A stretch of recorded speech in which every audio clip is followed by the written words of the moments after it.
let me tell you why you feel like that. You feel good because we are live from the Surf City El Salvador Pro, and our surfers have arrived, and they look like they are ready for business. Chris Cote here with Jesse Mendez. I almost feel like we're about to watch an episode of The White Lotus because I'm excited and I have no idea what's about to happen. So far, unpredictable here in El Salvador, but one thing has been a constant.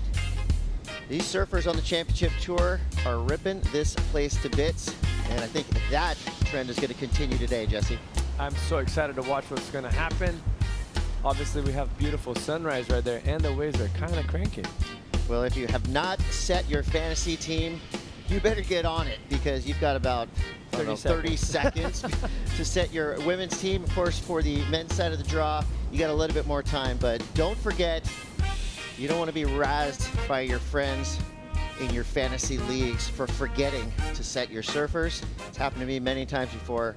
Not going to happen now because my team is set. Chris Cote, Jesse Mendez. Oh. We're in for a great day. We showed up early this morning, pre-dawn, and we were greeted with some solid waves coming through. And I don't want to jinx it. Looks very consistent. We've already seen some huge surfing happening from men and women in these warm-ups. I feel like today is going to be a great day. I agree with you, and I hope it stays the same way as we showed up in the last 30 minutes, because for me, that's personally the best day so far that we've seen it since we got here. And I love that we've been really just focusing on the best moments of the day for our opening 3 days. We are day 4. We've been going till about lunch. Only one time do we restart in the afternoon, but so far the calls have been spot on. We've really found ourselves in the best windows of this early swell in our window, in our competitive window. Round of 16, Heat 1. Things are starting to get pretty serious here. We've got Caitlin Simmers going up against Luana Silva, number 1, number 14. You might be thinking this is a bit of a lopsided heat with Katie Simmers kind of just tearing her way through this season yet again. But Luana Silva's been surfing really good so far in this past 3 days. Jesse, what are you looking forward to in this heat?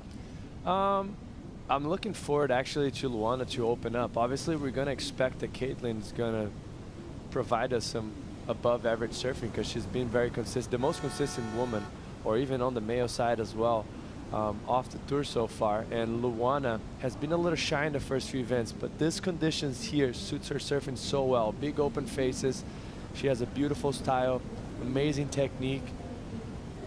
And it's just a matter of time. She already showed us yesterday morning how good she surfed, and I think she could step it up here. And I like the positioning here. Take the inside. Don't give too much opportunity for the world champ, you know? Like, want to make sure they have a little bit of pressure on top of them. Otherwise, it makes it too easy. Yeah, this is going to be fun, too, because we have the world junior champion going up against the world champion. 29-23 so far to go in this opening heat of the day. So while our surfers wait for a set to roll through, let's go down to the rocks. We've got a special guest with Mitchell Salazar. Buenos días, damas y caballeros. Here with Marco Mignot, the French-Mexican. Marco, you're here in El Salvador for your first CT event. I mean, we weren't expecting this kind of swell this morning. You went out and surfed. What do you see out there? Yeah, I woke up this morning just to go surf, and I showed up, and it was actually firing. I was like surprised. So yeah, you never know with this place. So yeah, I'm happy to see some good waves, and yeah. Women's round of 16 on, men's round of 32 on standby, so you potentially surf later on today. But just talk about the surf trip vibe here in El Salvador. How much are you enjoying it with your entire family? Yeah, it's amazing. You know, it's been a long time I'm not with my whole family in a surf trip. It's amazing. The people have been treating us really well. The food is good, and the weather is warm in the middle of the day, but it's amazing. I like to feel the warmth. So yeah, it's nice. Mucha suerte, Marco. Gracias. Gracias. Guys? Thank you, Mitchell. Thank you, Marco. I'm hoping that we see the men's round fire up today because the matchups we have over there are super fun as well. So we still have 28 minutes to go. No waves ridden just yet. Gives us a chance to catch up with the Surfline forecast here from the Surf City El Salvador Pro at Punta Roca. And Jesse, I'm seeing blobs, I'm seeing colors, and all I've had this morning is coffee. So you tell me what's happening on the screen. I didn't even have coffee, so this is trouble for me. But yeah, we definitely have the swell is supposed to ease out throughout this week and then pick back up tomorrow. And then as the week goes on, I think the 10th and on, we have a new swell reinforcing from the south-southwest. which it should be looking very interesting. The winds are a little bit iffy, but we should have some good waves. And today, it's better than we expected. A little bit bigger, very consistent so far. Hopefully it stays the way it should. But yeah, you're seeing, I think, the forecast all the way into the 9th right now. So it's going to be pretty similar throughout every day. So we might take advantage of those early mornings with the offshore winds. And then going into the 10th, that swell starts to fill in. And it looks pretty solid. Probably the biggest so far of the event. So let's wait and see what's going to happen. I think the best expectations are no expectations. That way you'll always be stoked and surprised when you see waves like this that are actually overproducing compared to what we've seen projected on the forecast. So here you go. These are your tides, and of course this wave is very tide affected.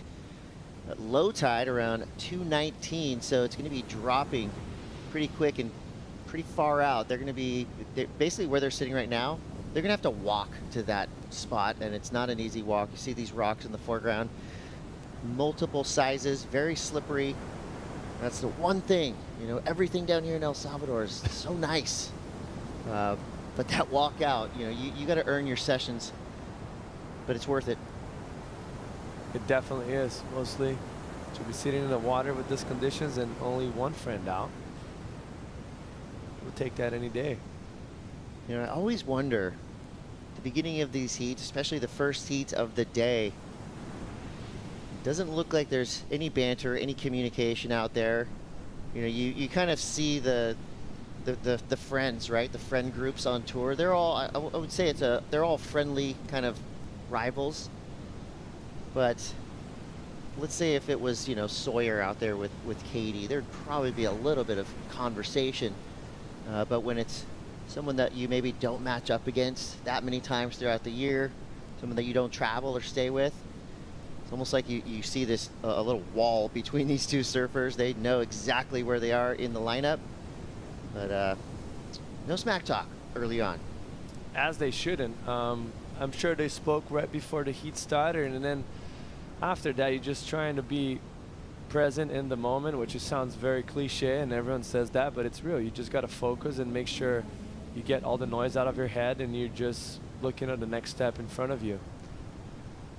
And right here, it's just pretty interesting. Caitlin, obviously a very chilled back surfer, and she's just going to give the right away to Luana. And there's always that question, like, is it worth it starting deeper, or that adds more pressure to it, let your opponent do it? Then as I was about to mention, she's probably going to push her deeper once the wave actually comes up, and that's what she's doing right there, just to get in her head a little bit. Ooh, first strike there. I like that little chippy paddle to start. Here we go. Luana Silva up and at it. First wave of the day, and the first turn of the day was radical. Goes vertical on her second. Comes around this section, and this is kind of that speed section that you have to make the decision. She makes the right decision there, staying right in the pocket. That's how you want to start your day. That was a solid wave for Luana Silva. No doubt. Most of that opening turn, it sets you up. You know, it gives you the rhythm of the wave.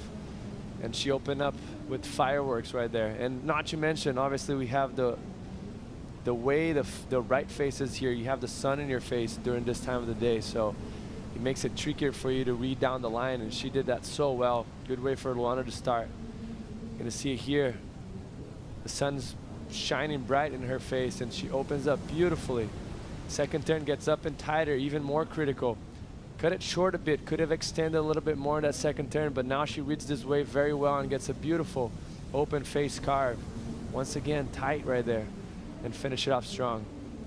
It's going to be a good way for her to start. I almost feel like the word timing should be in the judging criteria. I guess that would fall into the flow element. I guess, yeah. But you just see like where she put her turns and her patience on this wave, you know, made for a nice, beautiful dance from beginning to end. You know, not a lot of wasted movement, great style. So I think timing and style, while those words aren't necessarily in the judging criteria, they're a very meaningful part of what the judges are looking for. Great start for Luana. And the timing is very related to how you set up your bottom turns, and you're going to see surfers always wiggling the board a little bit before. Like they'll do that double pump bottom turn, and that's all because they're aiming the perfect section for them to hit the lip. So you adjust that by doing those little sudden moves on the bottom. All right, 22:40 to go. Caitlin Simmers out the back with priority. Little gem of a wave here. quick start for Katie, just right there on the edge of that whitewater through the inside. This wave starts to grow, starts to speed off down the line. And that is your trademark Caitlin Simmers, the layback slash to finish that wave. So just a casual pace, a casual start for Caitlin Simmers. Her best result here, 3rd place last year in 2024. It's one of the few events she hasn't won. I don't think anybody would be surprised if she did take the trophy here this week. But it's cool because I think for both of these surfers in the water, this wave is kind of the perfect canvas for them. It is, yeah, that is true. And that's what I was mentioning about. Look at Wiggles, the subtle adjustments that they do. It's not lack of speed right there. You could see that she had enough speed. It's just to kind of make sure that she's aiming and timing the proper section off the lip. See, she does that once. And then she's going to do it once again just to kind of wipe off speed, give a little bit more room so she can get a better angle, a little bit more room off the lip of the wave to get a better angle and finish it off with a beautiful layback. Obviously, that wave lacked a little bit of, not criticalness, but just like it gets to that whitewash part of the wave that it loses the power. And maybe not the best wave selection, but the surfing is definitely there. Look how beautiful the second turn is down the line. And my favorite turn is the closeout, where she does that layback drop wallet. Right here, that's what I mentioned, like the wave loses power, has whitewash to it, hard attraction. And that's gonna keep the score on the lower side. Eyeing it down the section to finish. Goes up in early, but drives through that inside rail. You could see that side fin completely disengaged from the water. That just shows the commitment she had. The compression too on that last turn. You know, the judges notice every nuance of what the surfers are doing. And right there, Katie, you know, she has such a, I feel like her skateboarding background, and don't flare up on me online for mentioning skateboarding, but the way that she's able to choose the different maneuvers down the line, you know, it's like she just kind of opens a deck of cards, right? Yeah. It's like, oh, pick the turn I want to do. So 4 completely different maneuvers down the line on that wave. The only reason, you can tell me, the only reason, Jesse, that wave was a full point lower than Luana Silva's wave is just because the quality of the wave. It's a little shorter. Luana's was taller, clean, open face all the way through. You know, had Katie been on Luana's wave, we probably would be seeing a different story here. But I love the start that we have, a 4.5 up against a 5.5 with a full 19 minutes and 30 seconds to go. Yeah, I think I agree with you. The wave quality makes a huge difference, and that's just because it gives you a better opportunity.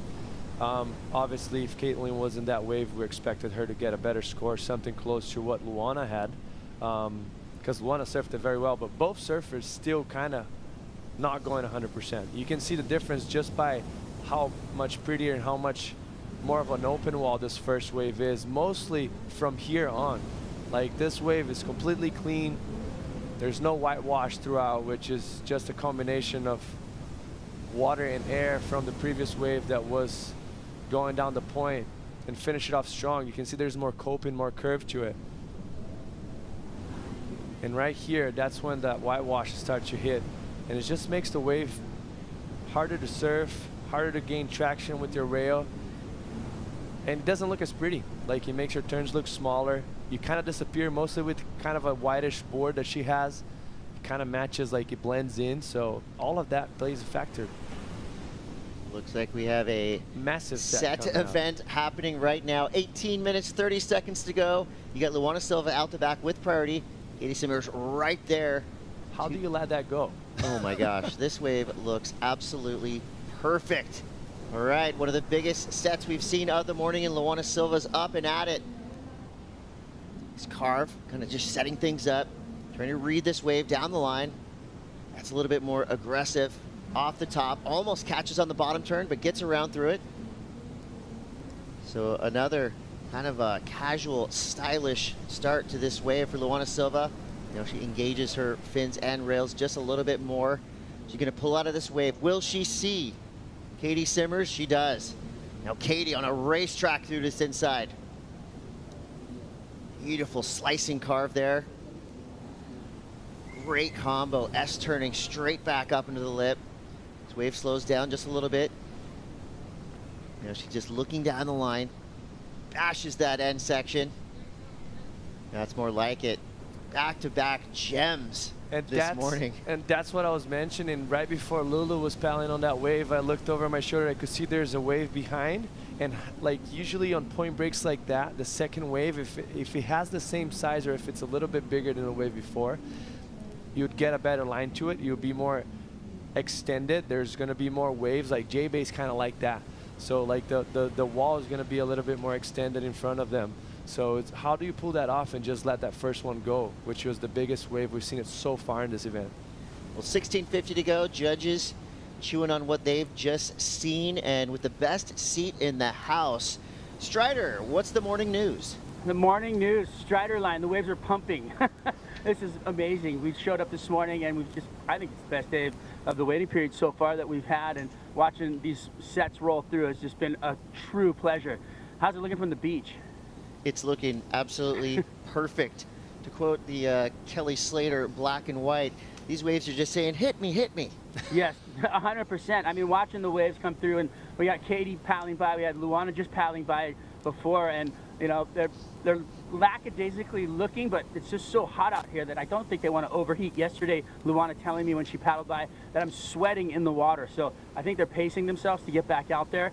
They're pretty much two-wave sets on every one, and they just look beautiful. And I think, you know, there was a little frustration on the inside when I was talking to Tommy Whitaker, just on that first exchange with the point difference, and just going, you know, she kind of has her back against the wall, Katie does, and watching these ladies surf, I think Luana, she's got a new confidence after winning the World Junior title, so we can see her turning it on and just kind of in rhythm right now. This is going to be a tough heat for Katie, but she's got that yellow jersey for a reason.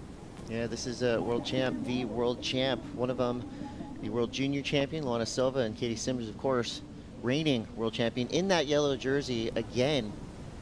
So with 15:21 to go, scores are in, and it's flipped. Caitlin Simmers, an 8-1-7. Luana Silva, a 6-1-7.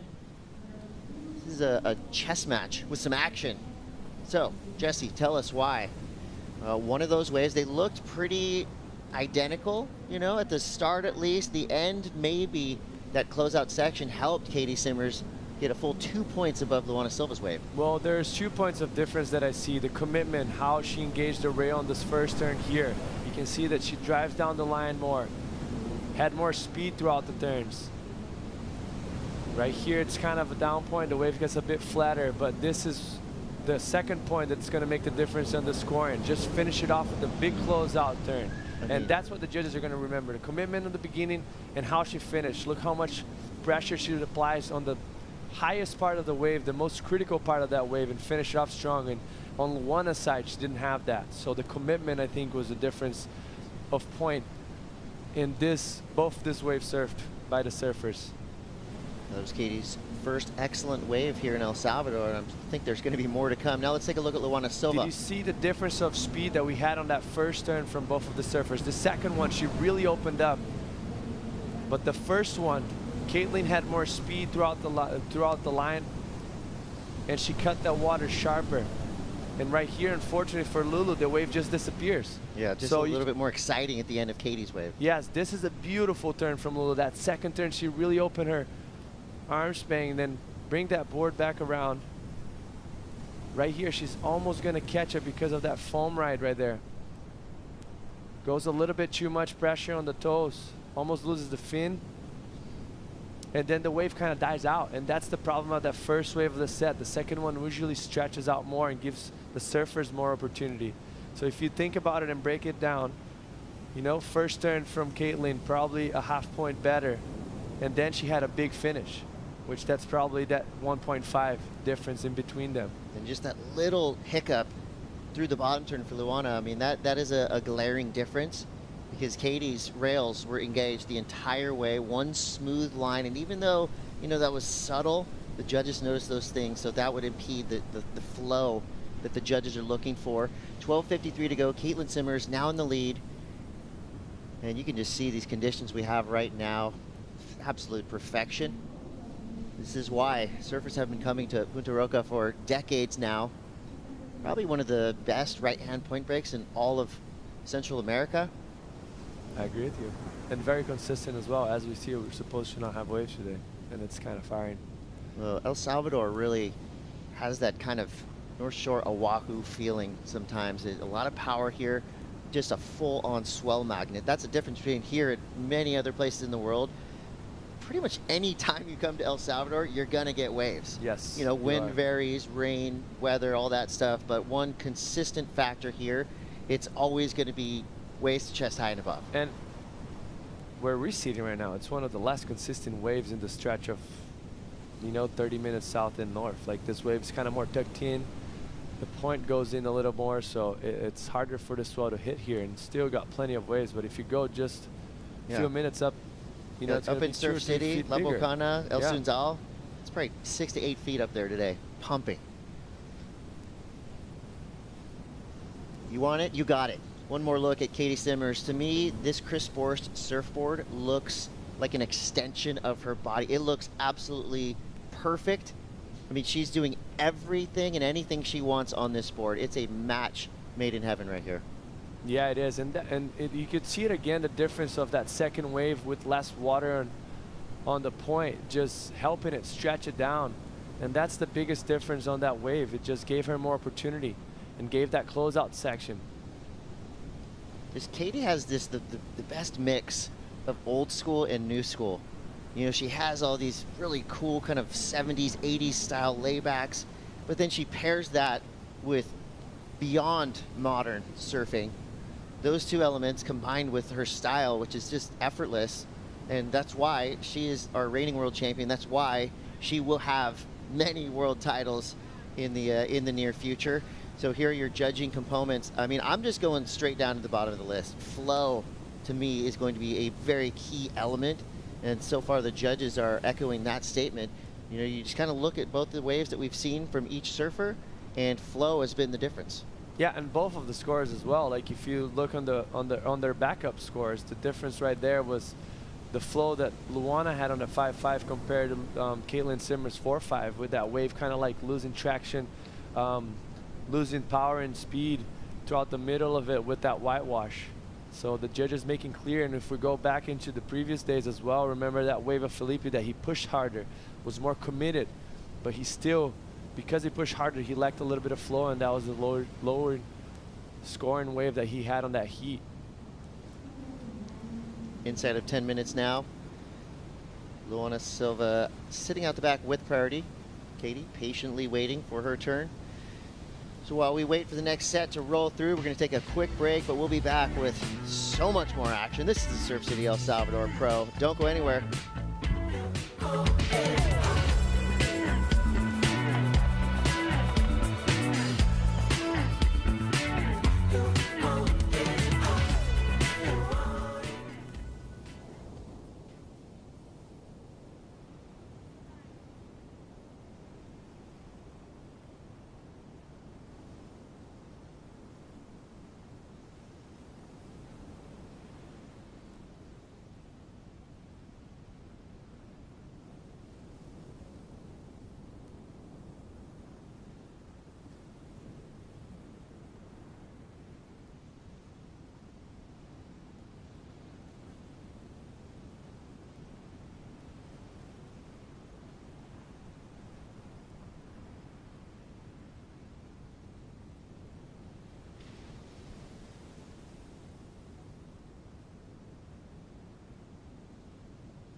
Go ahead and drop in from outer space. El Salvador, a wave-rich part of this world, and one of the best waves in the entire country is Punta Roca. Jesse, when we're looking at the wind patterns, you know, these arrows that are pushing offshore, that's what makes this wave just so nice and groomed. When you get a southwest swell, you're sitting pretty. You're going to be going about as fast as you can possibly go on a surfboard. It really is. I mean, you would think it's a regular footer's dream, but we've seen goofy footers out here having the time of their lives. This really is a wave for every type of surfer. No doubt about it, and mostly with a day like we have today, with the pace of the wave is so nice and slowing itself down at that moment, so it favors a lot the goofy footers as well. As much as I would have liked to be on my forehand on this wave, still pretty fun both ways. We fly through the trees. I mean, it's just as beautiful on the land as it is in the lineup. So far, throughout our contest window, we've enjoyed these mornings. You know, around about 11:30, 12, 12:30. You know, the wind can kind of switch around, the tides can switch around on us a little bit, but so far we've just woken up and come down here and been greeted with razor sharp lines hugging this cobblestone point. 6 minutes, 15 seconds left. At the moment, Katie Simmers in the lead, 4.5 and an 8.17. The 8.17, our first excellent score of the day. I think we're going to see about a dozen excellent scores today. It just has that feel.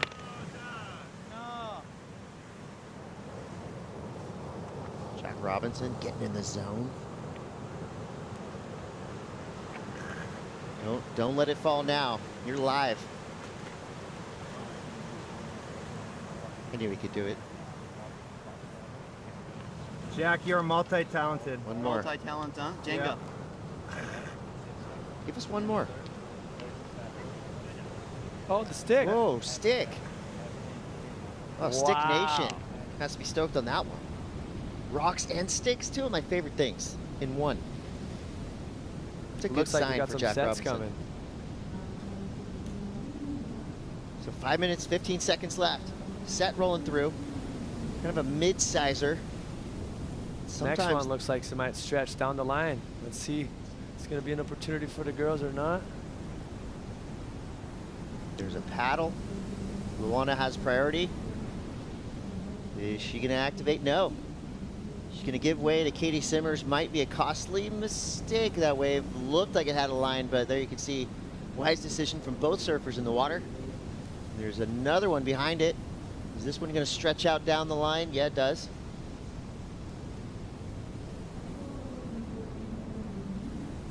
Yeah, so no need to waste your priority with that one. So 4 minutes, 30 seconds ago, Strider Wasilewski, those waves looked good from here. What were you seeing from your vantage point? Well, those waves were really good. If they were just inside more, a little bit further down the point and had like a really good line on them with just like a running little taper on it, it was looking, I mean, there were high performance waves, hollower, a little steeper sections, so they were definitely scoreable waves, but the surfers are a little bit outside. I mean, you've seen those bigger sets come, you know, they break a little bit further out on a different ledge, so, you know, there's a pretty big difference between where those waves came in and where the other waves are breaking outside, and they don't want to be too far inside. You want to waste part of the wave if you're too far inside, so I understand where they're sitting.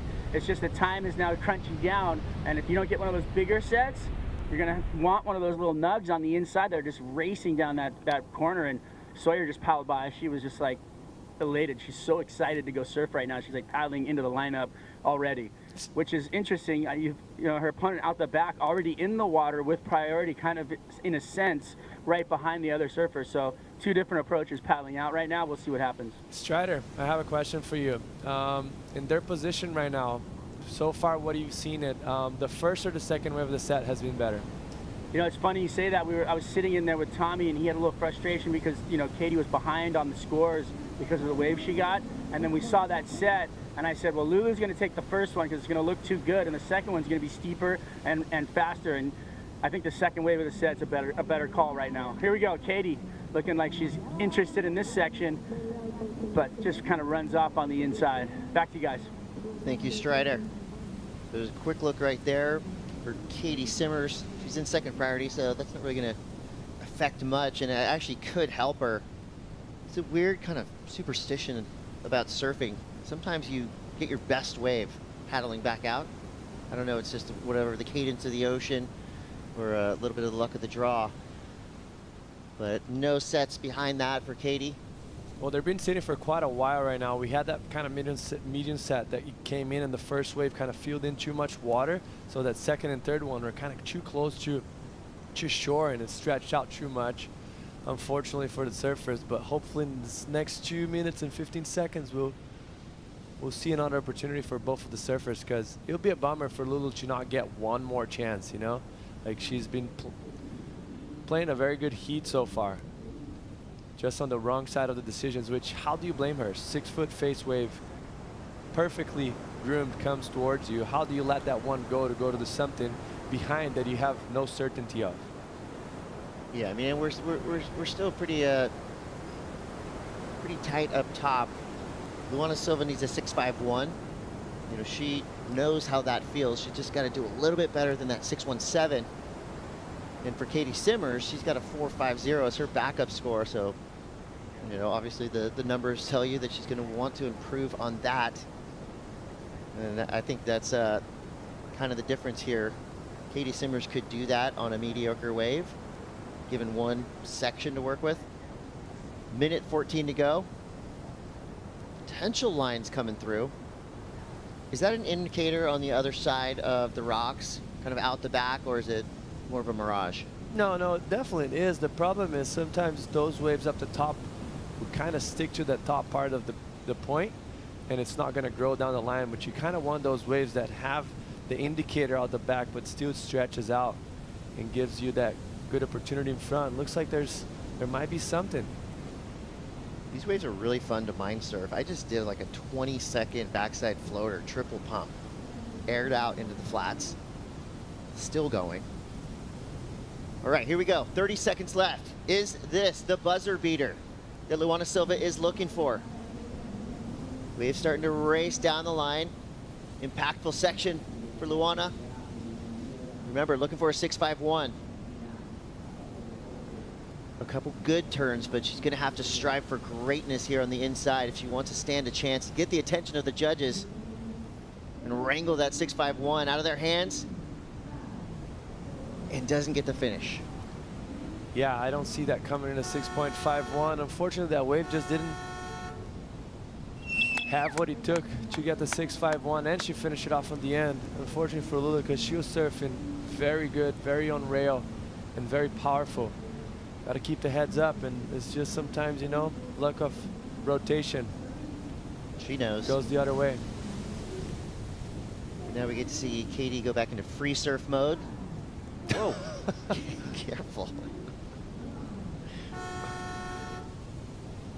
So with that, Katie Simmers, current world #1, advances through into the next round. We do lose Luana Silva. The great surfing from Luana with a 6.17 and a 5.5. Unfortunately, just not enough. We're going to take a quick break. We'll be back. Sawyer Lindblad, Lakey Peterson. What a matchup.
El Salvador is so fun.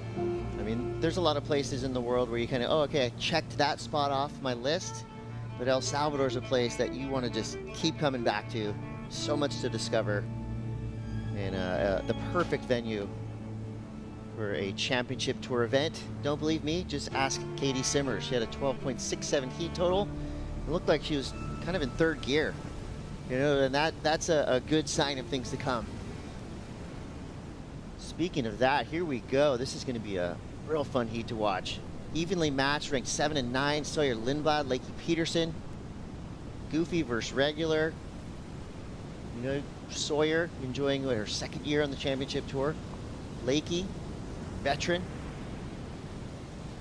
Excited for this one, Jesse. Definitely am.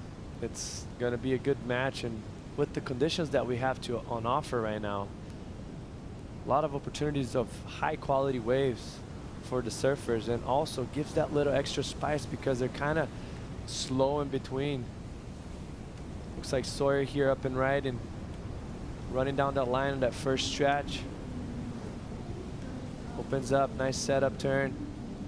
Gets a bit tight right there, and the wave just runs off of her. Good news for Lakey. Goofy footers have to be excited if they get these morning heats. Obviously, so much easier to surf this wave on your backhand when it's glassy.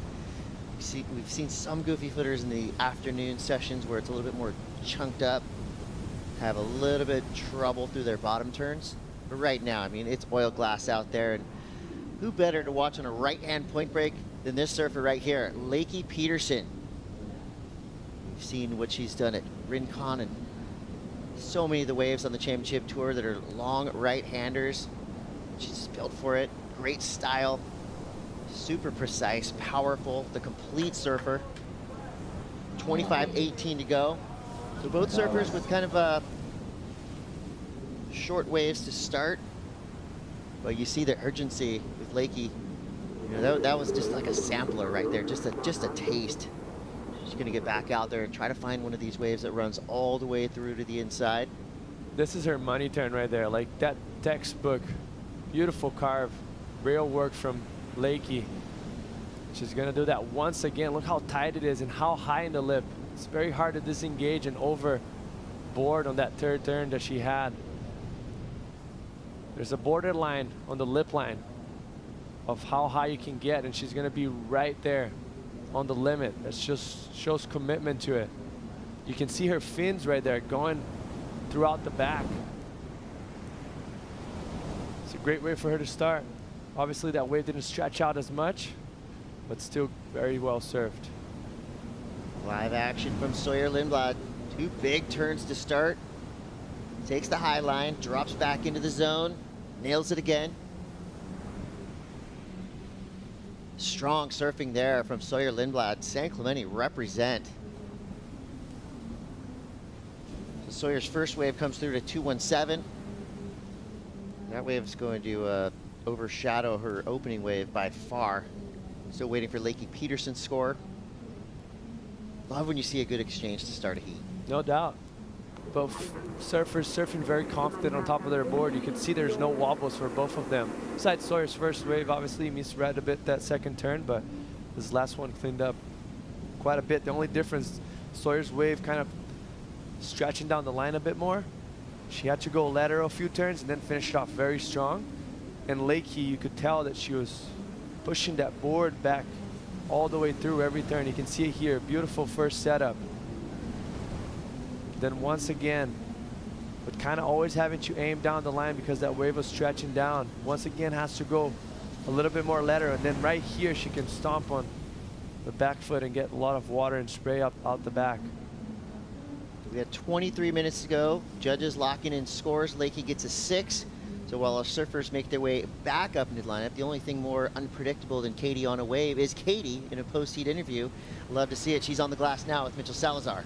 Absolutely right. Our first heat winner this morning, guys. And Caitlin, congratulations. An 817, your best wave. Really the layback snap right at the end. How much fun are you having with the excellent conditions we have out there this morning, but the harsh sun too?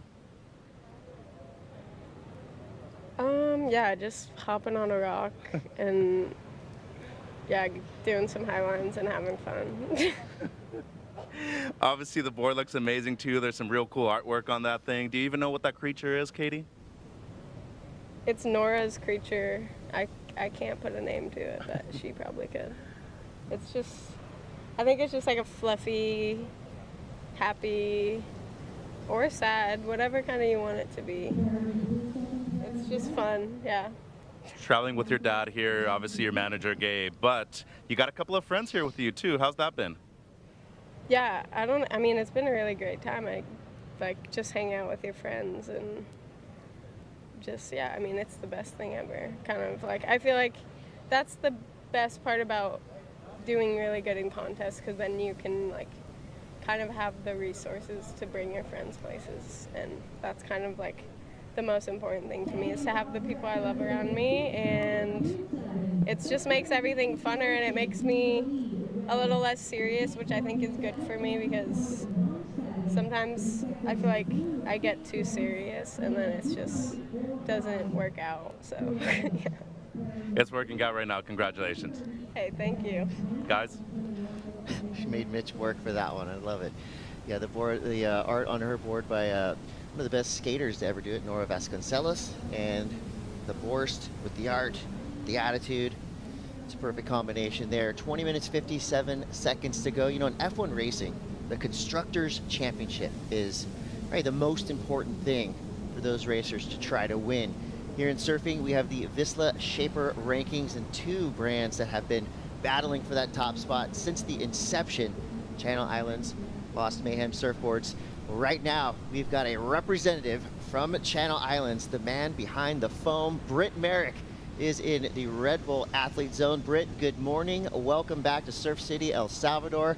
How you liking your trip so far? Thank you. Yeah, good morning, boys. I'm loving my trip. I love this place. This place is unreal. It's like a warm water rincon here, so I'm loving it. You know, when I hear that word rincon, I think of Channel Island Surfboards. I think of Lakey Peterson. Tell me about the boards that you've designed for a long, fast right-hand point and break. You know, what kind of rail lines are you using? What is the board that's going to shine out here today?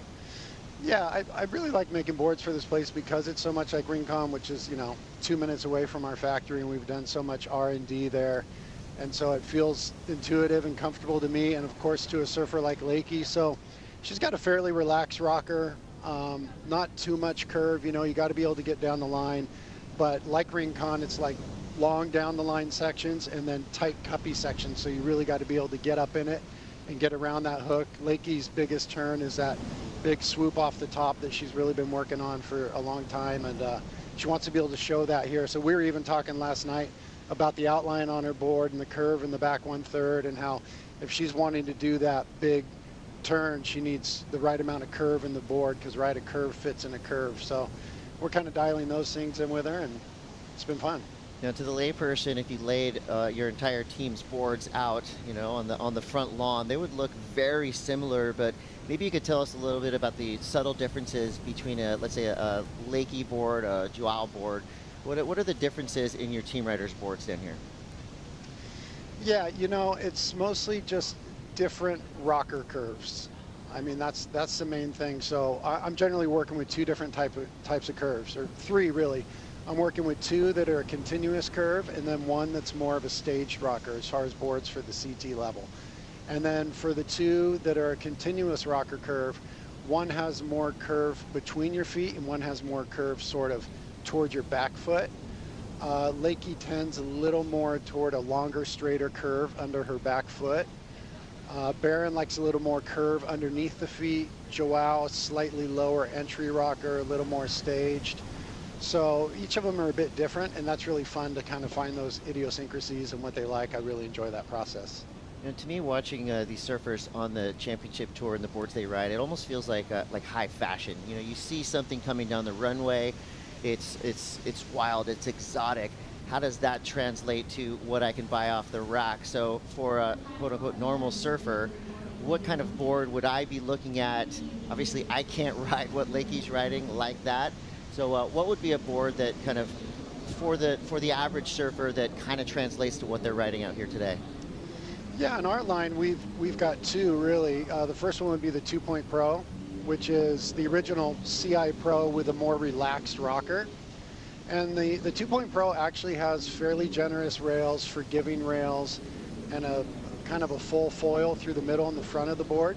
So it translates pretty well to normal surfers. The 2-Point Pro does well. And then that's a continuous curve. And then our more stage rocker is the Too Happy.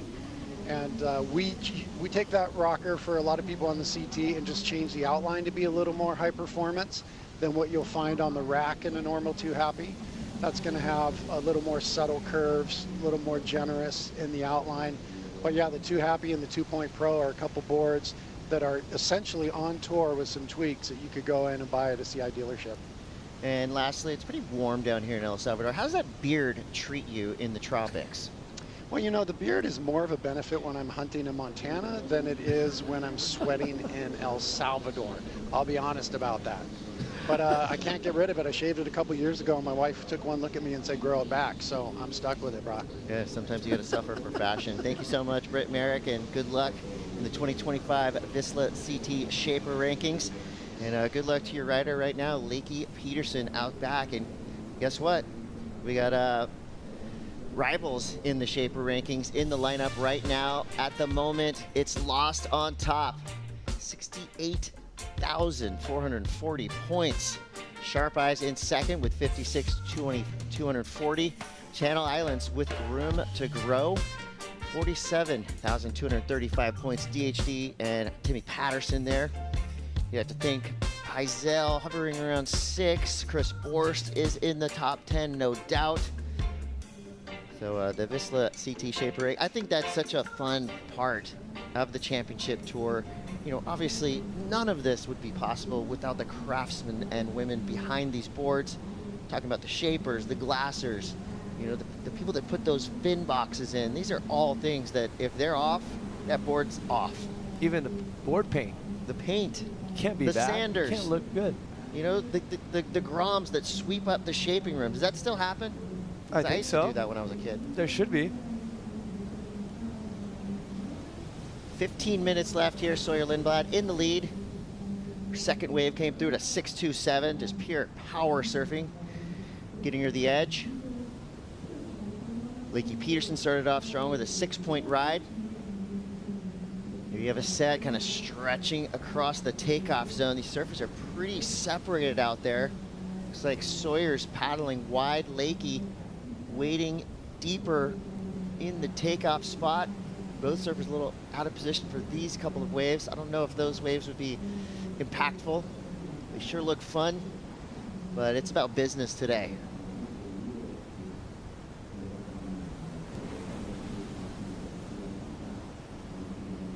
So you have pretty even scores on these two waves. Jesse, the surfer on the right, Sawyer in red with a 6.27, Lakey with a 6. Give us your differences here. Well, if I was going to score the opening, I'll give the edge to Lakey, which I was impressed right there with that first turn that she did. She really drawn out that carve on rail. Sawyer went a little bit more down the line, and then the finish for Sawyer obviously got a little bit of extra. I was kind of surprised when the scores came. I thought the scores was going to go more towards Lakey, but we previously seen on the heat before with Caitlin Simmers with that big finishing, getting the edge on top of Luana Silva. So I feel like if you get those stretched out waves that kind of run down the line, a little bit more critical throughout the wave. You saw that Lakey's wave started off pretty well, but then it lost energy, it died out, it got smaller. So the judges paying a close attention to that and giving the edge to Sawyer on that situation, and they're kind of keeping that scale. So for the surfers that come in afterwards, you really got to pay attention to that. Yeah, and I feel like there's no way to choose, but the excitement of that little end crumble that we saw Katie Simmer smash a couple times, and we saw Sawyer Lindblad there. It just gives you a better feeling at the end of the wave than kind of the tapered off, slow, languid pull out, like kind of Lakey had to do on her wave. So just it's the complete act from beginning to end. And I like that the judges are rewarding that and the high, exciting finish. Yeah, and the criticalness of it. It makes sense. Sometimes they go one way, sometimes they go the other. Obviously, both waves are pretty similar in scoring. They surf completely different, but I just, like at the moment, I felt like Lakey was going to get the edge of it because she was driving through the rail more. She had more rail time throughout the maneuvers. But obviously, Sawyer getting one extra turn on top of it and finish it off with that kind of very powerful vertical snap on the critical part of the wave. I've got a stat that you're going to like, Jesse. Check this out. Your heat win percentage for women here in El Salvador, 75% of the time in a surfer v surfer heat, it's going to be goofies. Wow, that's kind of impressive. Well, we're going to have to thank Caroline Marks for that. She is definitely leading the charge here in El Salvador for the goofy footers. But that's just another fun stat, because you would think, okay, long right-hand point break, that's a regular footer all day. Well, guess what? The goofies rule here in El Salvador. 11:44 to go. More action to come. Going to take a quick break, but we'll be right back.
The Surf City El Salvador Pro is brought to you by Yeti, built for the wild.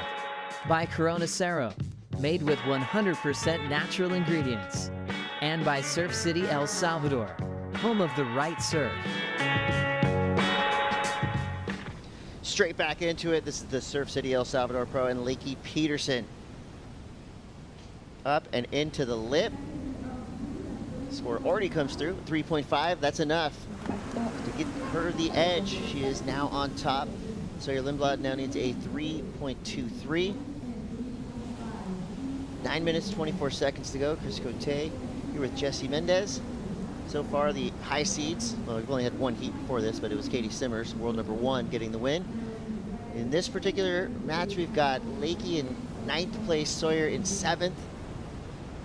We'll see if Lakey can upset the balance there of the high seeds rolling through. What did you think of that wave? As much as she got the score, that was a mistake. Priority mistake. Just should have not pulled the trigger that early. There's still 9 minutes on the clock, and obviously you expect Sawyer to get a 3.23 in the conditions that we have in offer. Obviously, you never know. It's nature.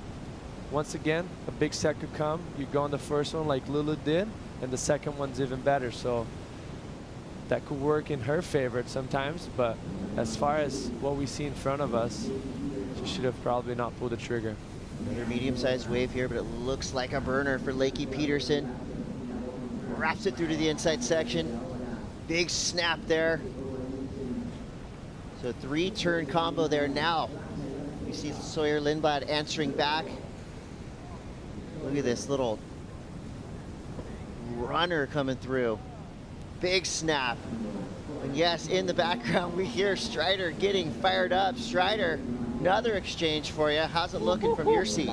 You know what? It's looking really good. I think the higher tide kind of slowed down those outside sets, but these inside runners, they've got a lot more wall to them, a lot more face, and you can get a lot more critical, which I like that. I like that little pitching right onto the rocks, so a little consequence, but then you got, like, you know, that vertical wall, and that's what the judges love. They love it when the wave is cupping out the critical sections and you get that wave just hucking. You got to put the board right in that section and throw the fins out the back, which we saw in that last turn from Sawyer, but I don't think she rode out of that. So it's just like really fun to watch, you know, this inside corner right here. And I think Jesse touched on it earlier, that finishing move is really important right now. I think you have to come down with that and put that, you know, in the box and just kind of tie it up and put a little bow on it, and then, you know, the judges are going to be psyched. But this next exchange is going to be the one that's going to win the heat, though. This next like little round that happens is going to be where it's all the money's going to go down. I think we're going to get one more good set in this heat, and, you know, I don't think it matters really the first or the second wave. You just have to attack the lip line.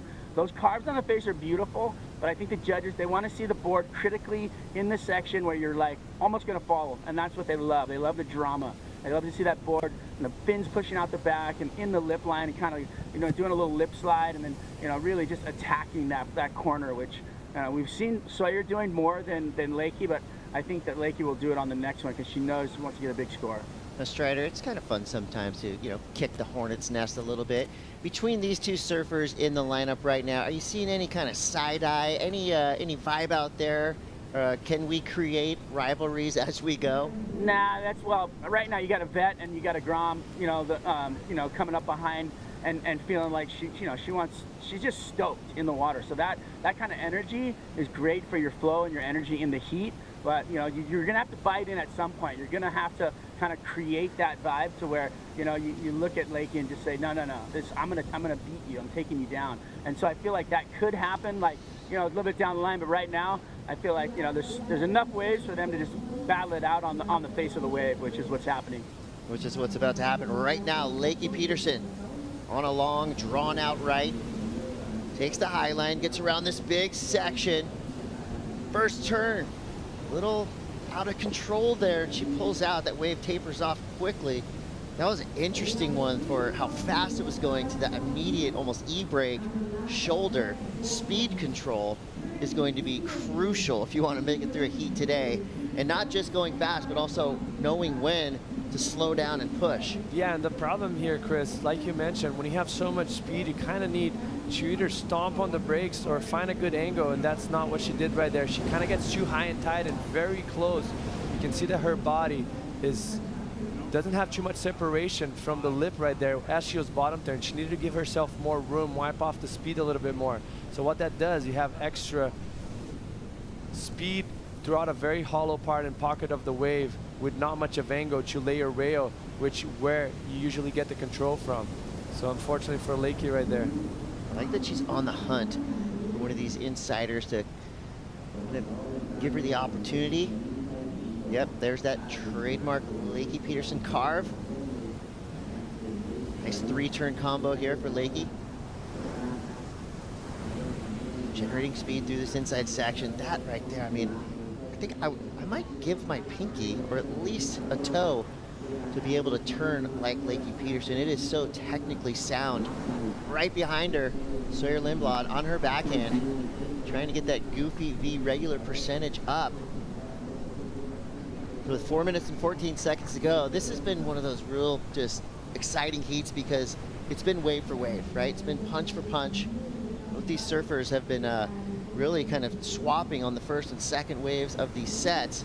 So let's take a look first here at Lakey Peterson's wave. Look at the difference here. She has the high line, but she gives herself more room in between her chest and the wall of the wave, so it gives her a better angle to open up on that first turn.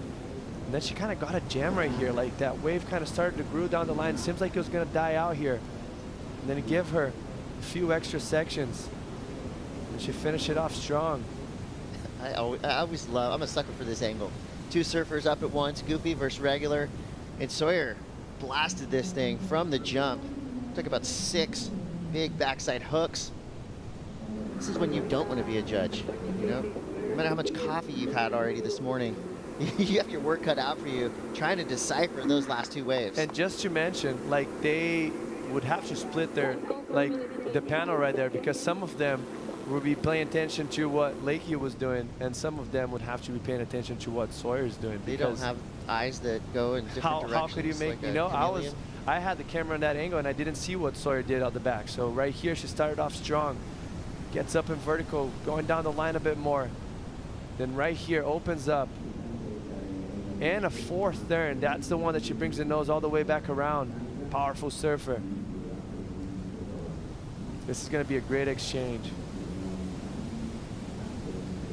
Always impressed when you can see a surfer do that many turns in a row, but make it look smooth. You know, you could tell nothing was forced there. She surfed for the speed of the wave, all really nicely placed up in the lip, threw a ton of spray on every turn. And she grew out as well. Like, she started off with great turns, but every turn a little bit more commitment to it, a little bit more critical, all the way up into the fourth. And then the wave dies out, and then she kind of changes the pace, make sure the board glides, and she won't force anything more than she needs to. I feel like this is going to be a healthy exchange for Sawyer.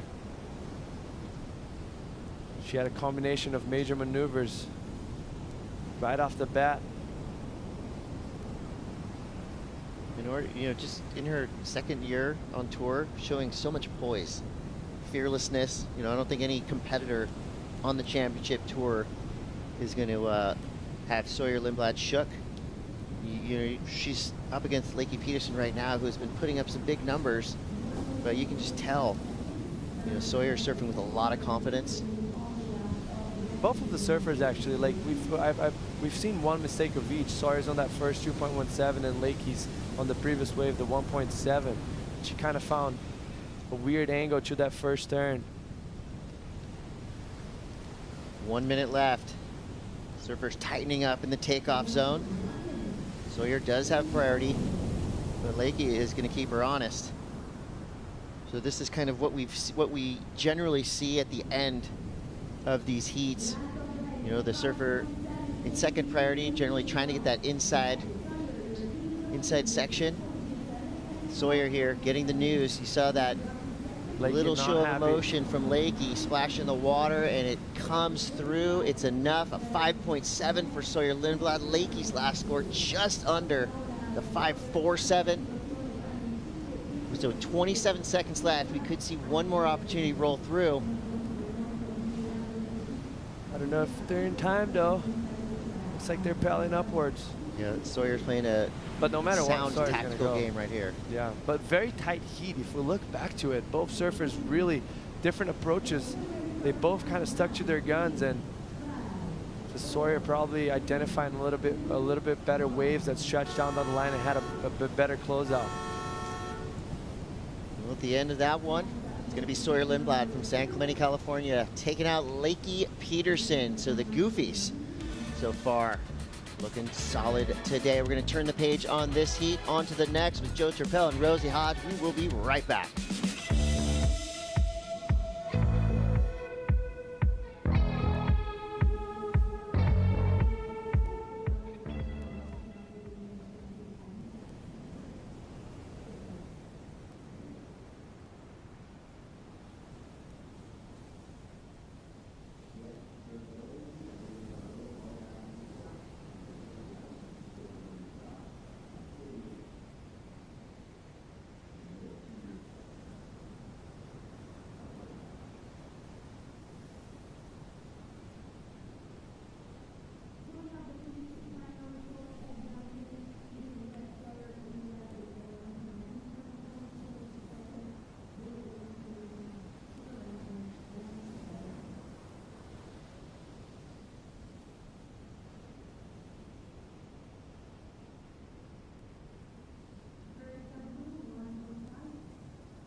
¿Sabes por qué El Salvador tiene tan buenas olas?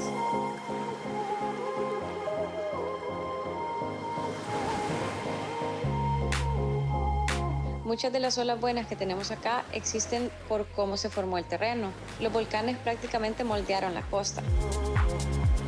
Hay diferentes diferentes olas para diferentes niveles de surf y diferentes estilos.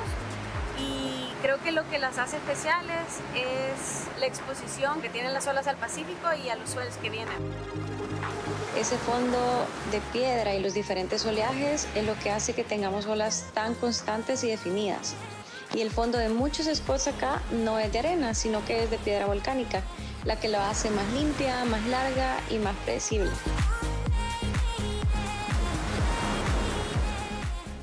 Always great to catch up with locals like Andrea Magana and talk why the waves are good. She's a great artist as well.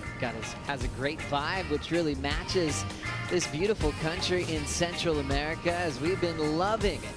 The performances so far, Punta Roca. Thanks for being with us. Happy Saturday. Joe Turpel with top 10 in the world in the past. Rosie Hodge to break it all down. And there's something about just the tradition of waking up and checking the waves. And this morning we were pleasantly surprised with some of the most rippable sections we've seen all week. I think we all feel that little kernel of stoke when the forecast exceeds expectations. We hear on dark and you kind of see those little feathery lines coming through. We all got really frothy this morning, seeing the conditions on offer. The surfers have been ripping. It's really fun out there, Joe, and the performance have been amazing. Here we go. Encinitas, California versus Kilauea, Kauai. Goofy versus regular. Alyssa Spencer, the wild card call up for this event. Real smooth on her approach. This is her second ride as we see the heavy-footed Gabby Bryan eject on the closeout section. Throws it up into the lip. Alyssa Spencer, nice little inside running wall and a cool pace where she's got plenty of time to go off the bottom and off the top. First take there was just seeing Alyssa just going straight into gear, where maybe her heats previous, she took a couple of warm-ups. These grim conditions are getting this California pretty excited. Yeah, good point. So slow starts in her previous heats, a couple mistakes, and it seems like this morning she's really tightening up that game. Wild card for this event, getting the call up. Remember, a couple of withdrawals. Tatiana Weston Webb taking the rest of the season off. And Alyssa rolling into her second wave. Just a ruler edge wave straight into it, Joey. I like the timing of that first turn because it really set her up for the rest of the ride. This midsection of the wave tends to get a little bit slopey. She has to cut back, but you can tell she's eyeing something down the line. She knows it's going to steepen up here as it hits the cobblestones and gets a little bit more shallow and produces those more critical sections on the inside. Then this little bonus read, got around the corner, didn't really have to chatter that board too much, just a quick step and shut it down. Yeah, it was a good flow through this wave for Alyssa, and I think, like we said, just to get those nerves out, to kind of tweak your game a little bit, come back when you've made a few mistakes and tighten everything up. This is just such a great competitor. It's cool to see her get the call up as a wild card and see how far she can go in this event. That backhand read, I mean, that's really what we're talking about, the goofy versus regular. Sometimes I feel like the goofies have that advantage because they just can stay so tight and critical in the pocket. It's so fun on the backhand, getting all that speed as you come down off your turn straight into the next bottom turn. So comboing up those major maneuvers. Conditions are just flawless at the moment. As we look at Gabriella Bryan coiling up. Nice powerful draw in the pocket. That was the eject that we saw out the back behind Alyssa Spencer. And I started frothing like we were seeing that live. As we look at these perfect lines coming around the cobblestone point. I mean, Rosie, how good is your notebook wave? You know, that was a constant caption in the surf mags when we were growing up. And it looks exactly what you would try to imitate on your notebook in school when you're supposed to be paying attention. That's so true. And just sheet glass conditions at the moment. Everyone's drawing perfect right-handers. This would definitely have been the perfect illustration of what would be occupying my notebooks at school. Great balance in pro surfing in this heat. Alyssa Spencer representing North County, San Diego, Encinitas, California. And there's this little pulse coming out of that territory, that Seaside Reef region, you know, led by Alyssa Spencer, Jake Marshall, getting Levi Slauson into this event. You know, sometimes can be overshadowed by the hotbed of talent up north in San Clemente. Yeah, it's so true, and it's so fun to see three of these surfers here at this event at the same time. They've all been supporting each other. I saw Jake Marshall having a couple words with Levi Lawson after yesterday's heat. Obviously, Jake has a house on the point here, so knows this wave extremely well, and it's so nice to have that in your corner, but also feel that energy and that vibe of support for all three of these surfers. Alyssa Spencer turns in a 5.5. Had an opener during the break, just a 1.5, so not much there. And has the lead out front. Gabriella Bryan getting started. Big snap and then a fall, so she'll be playing catch up with Alyssa Spencer. Gabriella Bryan fresh off a final in Portugal. Finaled here last year, runner up to Caroline Marks. So this is her time to shine. She's gone through those rookie seasons where it's all about keeping your spot on tour. She's learned a lot there. She even learned a lot when she let Erin Brooks take a wave at Cloudbreak, which cost her a spot in the WSL finals. I talked to Gabby about that before the season started, and the way she just went, oh my goodness. She still was letting it go, but with a smile. She said she recovered from that loss by surfing perfect restaurants for 3.5 hours, and she knew her coach was waiting for her for a little chat. She's like, I'm just gonna keep surfing as long as I can, and then kind of face the music. Went on to recover through a great off season and spent some quality time with one of the all-time greats, Carissa Moore, and asked her a lot of questions. First of all, great friends, but she's happy to be able to ask one of the best ever little things about what to add to her campaign this year. And that's such a nice role for Carissa to play as mentor to Gabby now. And I think she'd be watching online at the moment and just cheering her friend on. So, and Gabby is such a great person. I mean, you bump into her and you can't help but feel that infectious, like, happy energy. Opening round of competition, Gabby won her heat, but then you learn that she actually wasn't feeling well the night before, and she still had a big smile on her face. She was free surfing. She was down here supporting, you know, Ryan and Connor and all the other people in the Dog Marsh camp. Sometimes losses sting more than others, especially when you're on a wave that you absolutely adore. You know, for that last heat, it was a very close decision. Goofy versus regular, the young guard versus a veteran, Sawyer versus Lakey. And for Lakey Peterson, being a vet on tour, she comes to El Salvador, kind of picking it as a key event to really accomplish some big points, to really put herself in a great spot ahead of Stop 7 in that cut. You can see Lakey still hasn't left the lineup yet. Really taking this one hard. Yeah, I mean, these losses sting for sure. And I think for Lakey, for it to be so close and come down to that last exchange, there's a lot to process there. Knowing that Lakey's best result has come at Pipeline, and then there hasn't really been too much after that. It stings, Joe, and I think it takes that little bit of time to process. She'll bounce back. There's some key events coming up in the rest of the schedule for her. Bells, I know that J-Bay, she's an event winner there, so there's a lot to look forward to. But to get to that point in the season, you need to requalify and make the cut. So I think that's what Lakey's kind of thinking about now. Heat winner, Sawyer Lindblad, already hanging out with Mitchell. Yeah, she's had 3 heats basically in a couple of hours, Joe, and we talked about the grindy heats out there, Sawyer. This was one of those ones. Scrappy back and forth fight. At the end, though, you got priority, and you obviously got the score right at the end, too. Yeah, I mean, I feel like I've been having really stressful heats, and that was another stressful one. But yeah, it was kind of slower. Like, there were so many sets in the heat before, so I kind of went into it thinking I was going to be riding those bigger ones, but then they never showed. Did you ever imagine that before the age of 20 you'd be traveling the world doing something that you love, especially with the people that you love too? No, I don't think I ever realized I would like be doing this early on. I was thinking about that this morning. I'm like, well, I'm already on my 2nd year of like being on the tour, and I'm not even 20 yet, so yeah, it's kind of crazy. And some excellent locations on tour, but this one especially on the backhand. How cool is it to be able to showcase that backhand right here? Yeah, I mean, this wave is pretty similar to home. I'd say it's like lowers right on steroids, so I'm excited to keep surfing. Congrats, Sawyer. Thanks. Thank you. Guys? Gracias, Mitchell. Sawyer Lindblad just counting her blessings this morning, realizing that it's moving quickly on tour, traveling, and all of a sudden in your 2nd year. Last year, she lost in this round, so making an improvement getting into the quarterfinals and getting past a past finalist at this event in Lakey Peterson, which is starting to set up some very exciting quarterfinal matchups. Katie Simmers, last year's world champ. Had some fun heats with Sawyer Lindblad last year. They finaled together in Brazil. And I think they both got really sentimental about that. And, you know, they didn't really have to dig too deep in the history files of their photo albums.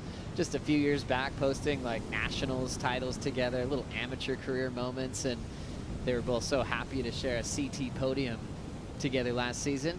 Now, it's a quarterfinal of El Salvador with those two. I love that photo. Just like the frazzled blonde hair, got too much time in the sun, big like grommet smiles, and now here they are, like the best surfers in the world.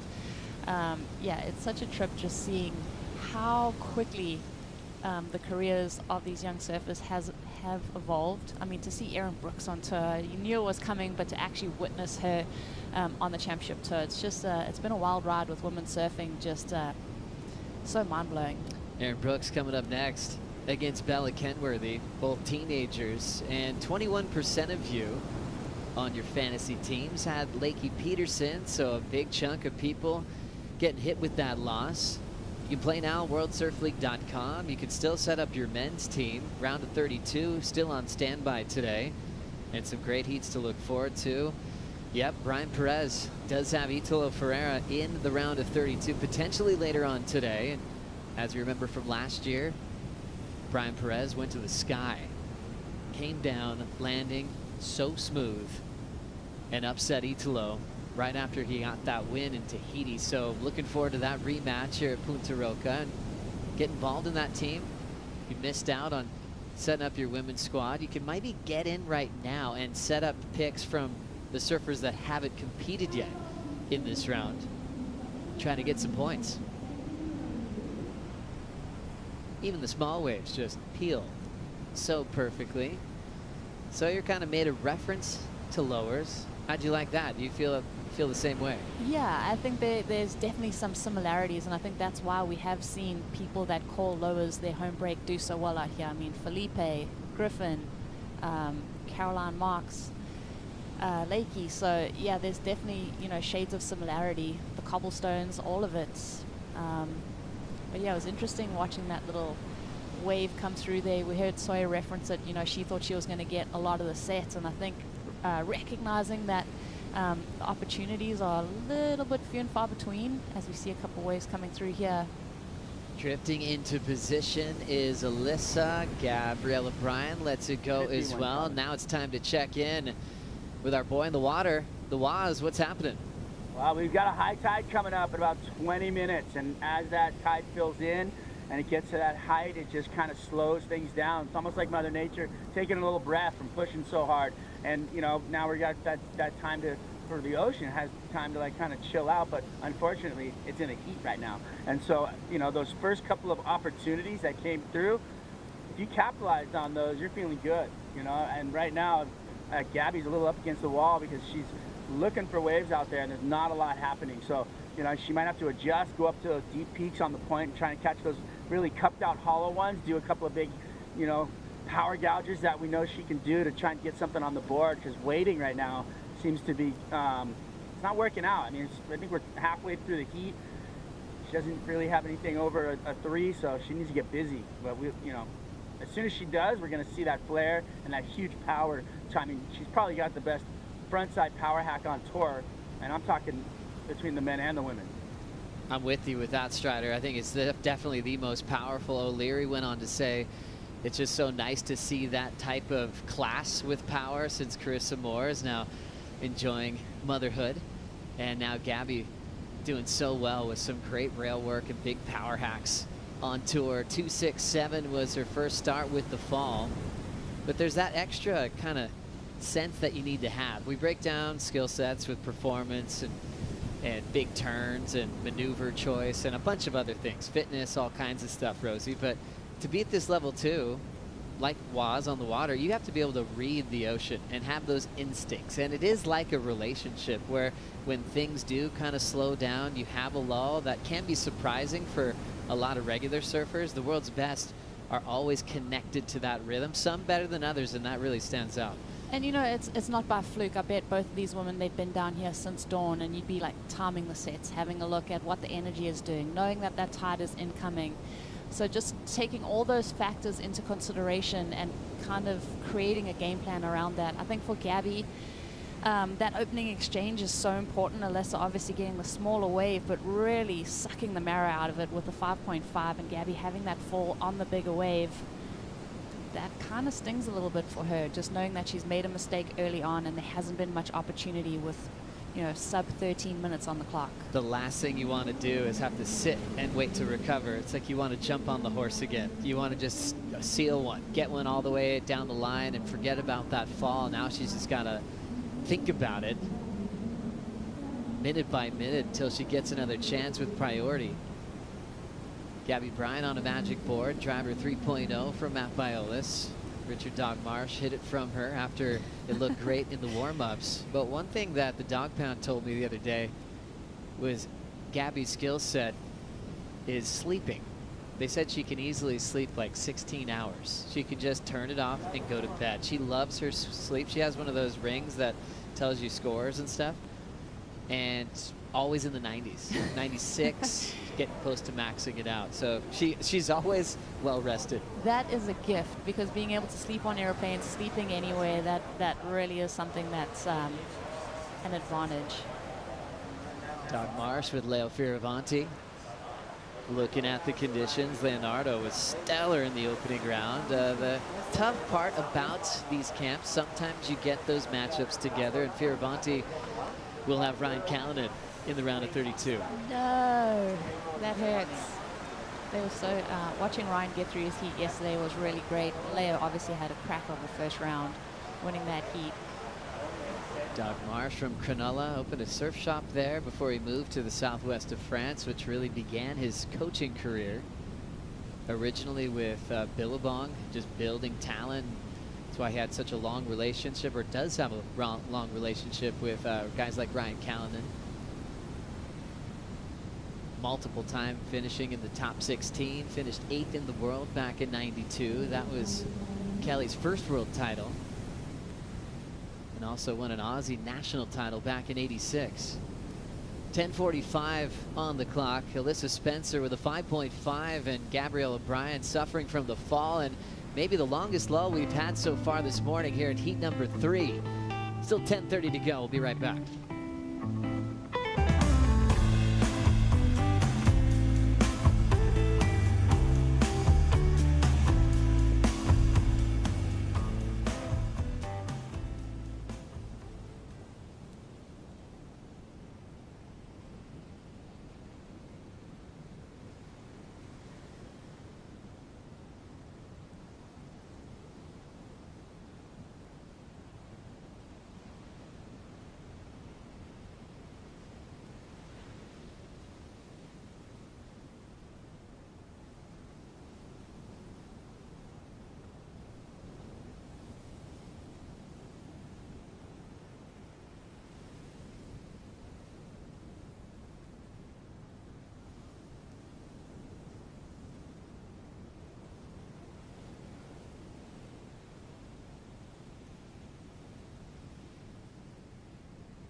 Wrapping turn as Italo winds up a massive rotation.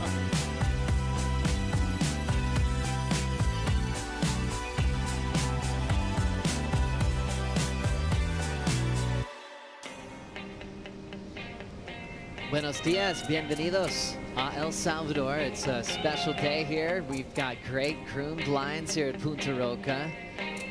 This right-hand point break, one of the best in all of Central America. El Salvador, bordered by Honduras and Guatemala. Temperatures get hot as soon as that sun rises in the morning.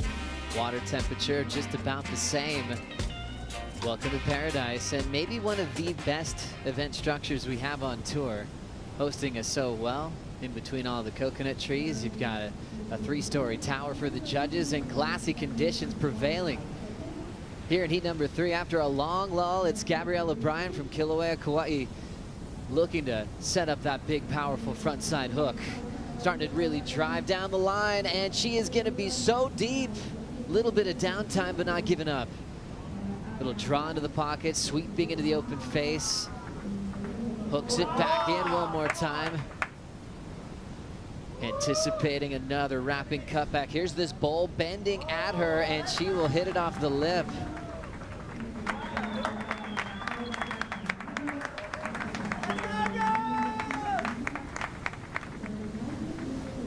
Leo Fioravanti providing the big hoot and support from the grandstands there, and Gabby will get her best score so far. There's almost this like anticipation in every little transition move. It's like she couldn't wait to rip this thing apart. And there were so many reasons why Gabby needed this wave. Obviously having that priority and holding Alyssa Spence off, who was just down the line. Gabby did so well to make it through that long section as it closed out on her. Really got busy on this wave, and you can kind of take a little bit of an exhale. You've been holding your breath, waiting for Gabby to get started. And this is a good settler wave for her. Good answer back to that 5.5 of Alyssa. Look how bowly this wave is. I mean, you can really afford to push that back foot. She's already looking down the line. She stays low in order to keep that center of gravity over the stringer and make that maneuver. Beautiful. Look how on rail she is at all times. That's just, you know, you watch this in slow-mo and you want to imprint it into your mind so that the next time you go surfing, you can kind of copy this brand of surfing. Just arcing through. Head and the shoulders lead the body, the lower body follows.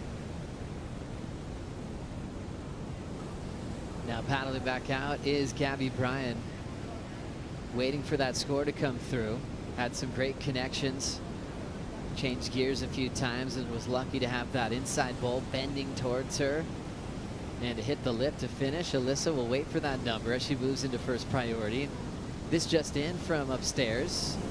All the heats that are following this heat number 3, the round of 16, will move up to 35 minutes. It's not something that happens all the time in the middle of a round, but I love it. Just all of a sudden, hey, this is going a little slow. Let's give them an extra 5 minutes for the rest of the round. Yeah, everyone just paying attention to what the conditions are doing. And you think about it, we've got under 5 minutes remaining. Gabby's only just locked in her second score. Alyssa's only got 2 scores on the board. Seems like the battle of the backup with these 30-minute heats at the moment. Will we see a last exchange? 4 scores already in from the 5 judges on the panel. And you can see that last score of a 5.2 is going to get thrown away anyway, being the low. 5.7 for Gabriella Bryan, just barely edging out Alyssa's 5.5. It's enough for the lead change. Spencer now needs a 2.88 with 4:15 to go.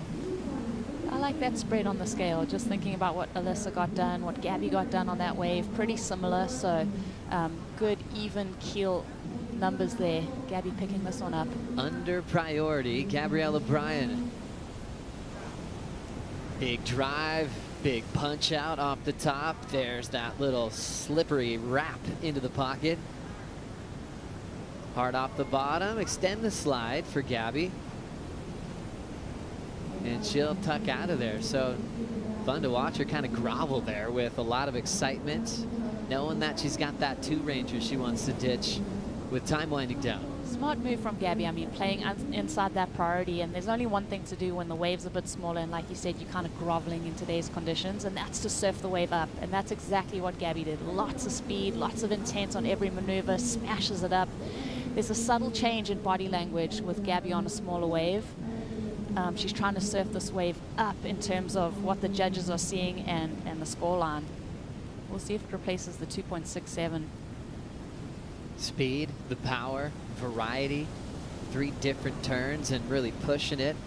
You know, if you do that on a set wave, you're talking excellent scores easily. So when you have a small wave like that, surfing it up, giving it a lot of intensity, is she's really trying to force the issue of improvement on her 2.67. She does accomplish that, a 3.83. See how hard she had to work for a championship tour 3.83?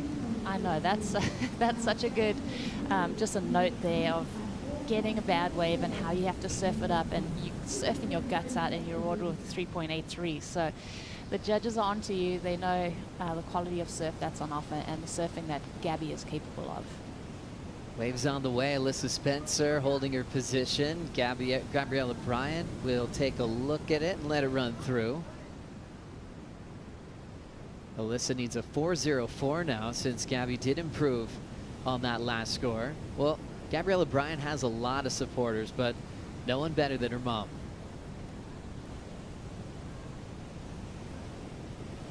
My mom inspires me the most. She's always there for me. She has the kindest heart. She always makes life fun. She's a hard worker, so I try to live by her values, and I'm very fortunate enough I get to bring her along with me to most of the tour events. So my mom is probably my biggest inspiration.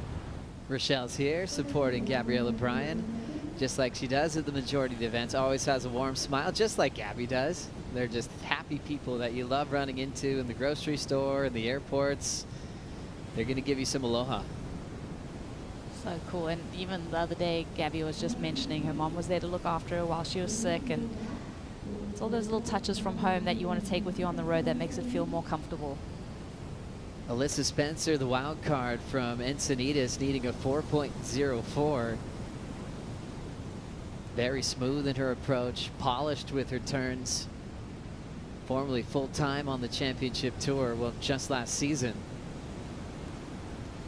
This has been her best result here in the round of 16. She was hoping to break into the final series at the championship tour level.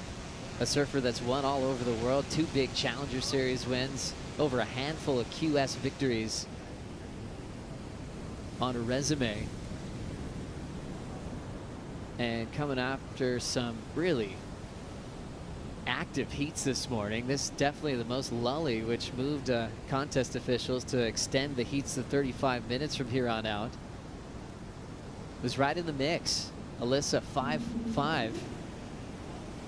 Still hoping that she has something to work with for maybe a last opportunity. 10 seconds to go. Doesn't need much.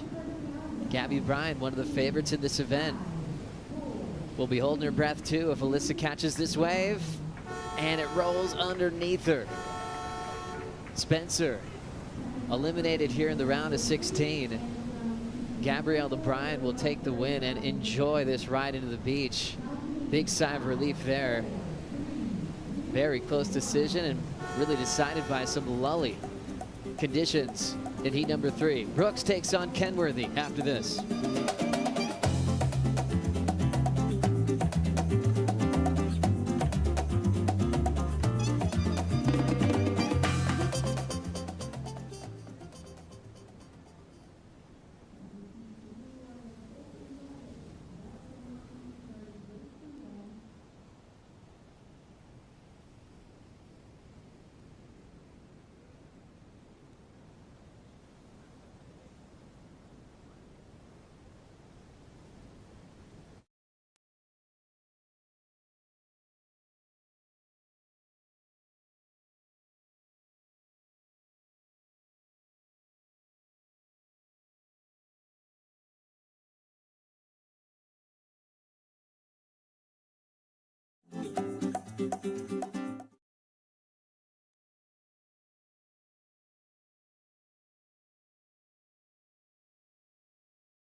Erin's been here for like the last couple of months. Almost every day we meet here at Pipeline on the beach in the dark and talk about the conditions and the forecast and what board she's gonna be riding that morning. Hopefully it's really fun tomorrow. Could be like that, but just big. You know what I mean? Like that, kind of that size, maybe slowly smaller. When I got to know her as a person and how her mind works and how she's just really resilient and motivated, that's the thing that I was like, whoa, this girl's built different. Shane has definitely been a big part of my life and a big part of my surf career. He just helps me stay calm because I get really nervous surfing pipe. If there's a kid that works harder, I've never met him. I definitely still get scared all the time, but I'm not gonna let my fear keep me from getting the best waves of my life.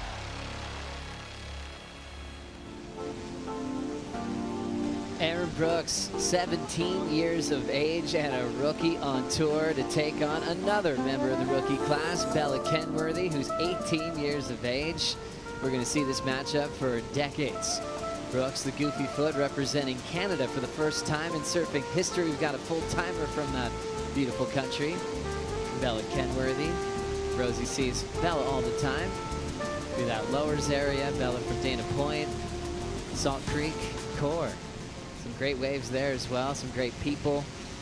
That's where Pat O'Connell came from and qualified for the tour and had longevity. Still one of our favorite humans on the planet. Here comes Bella, throwing down a little frontside fade and cut back on her second look in the heat. Just had up and out during the break, has a 0.5.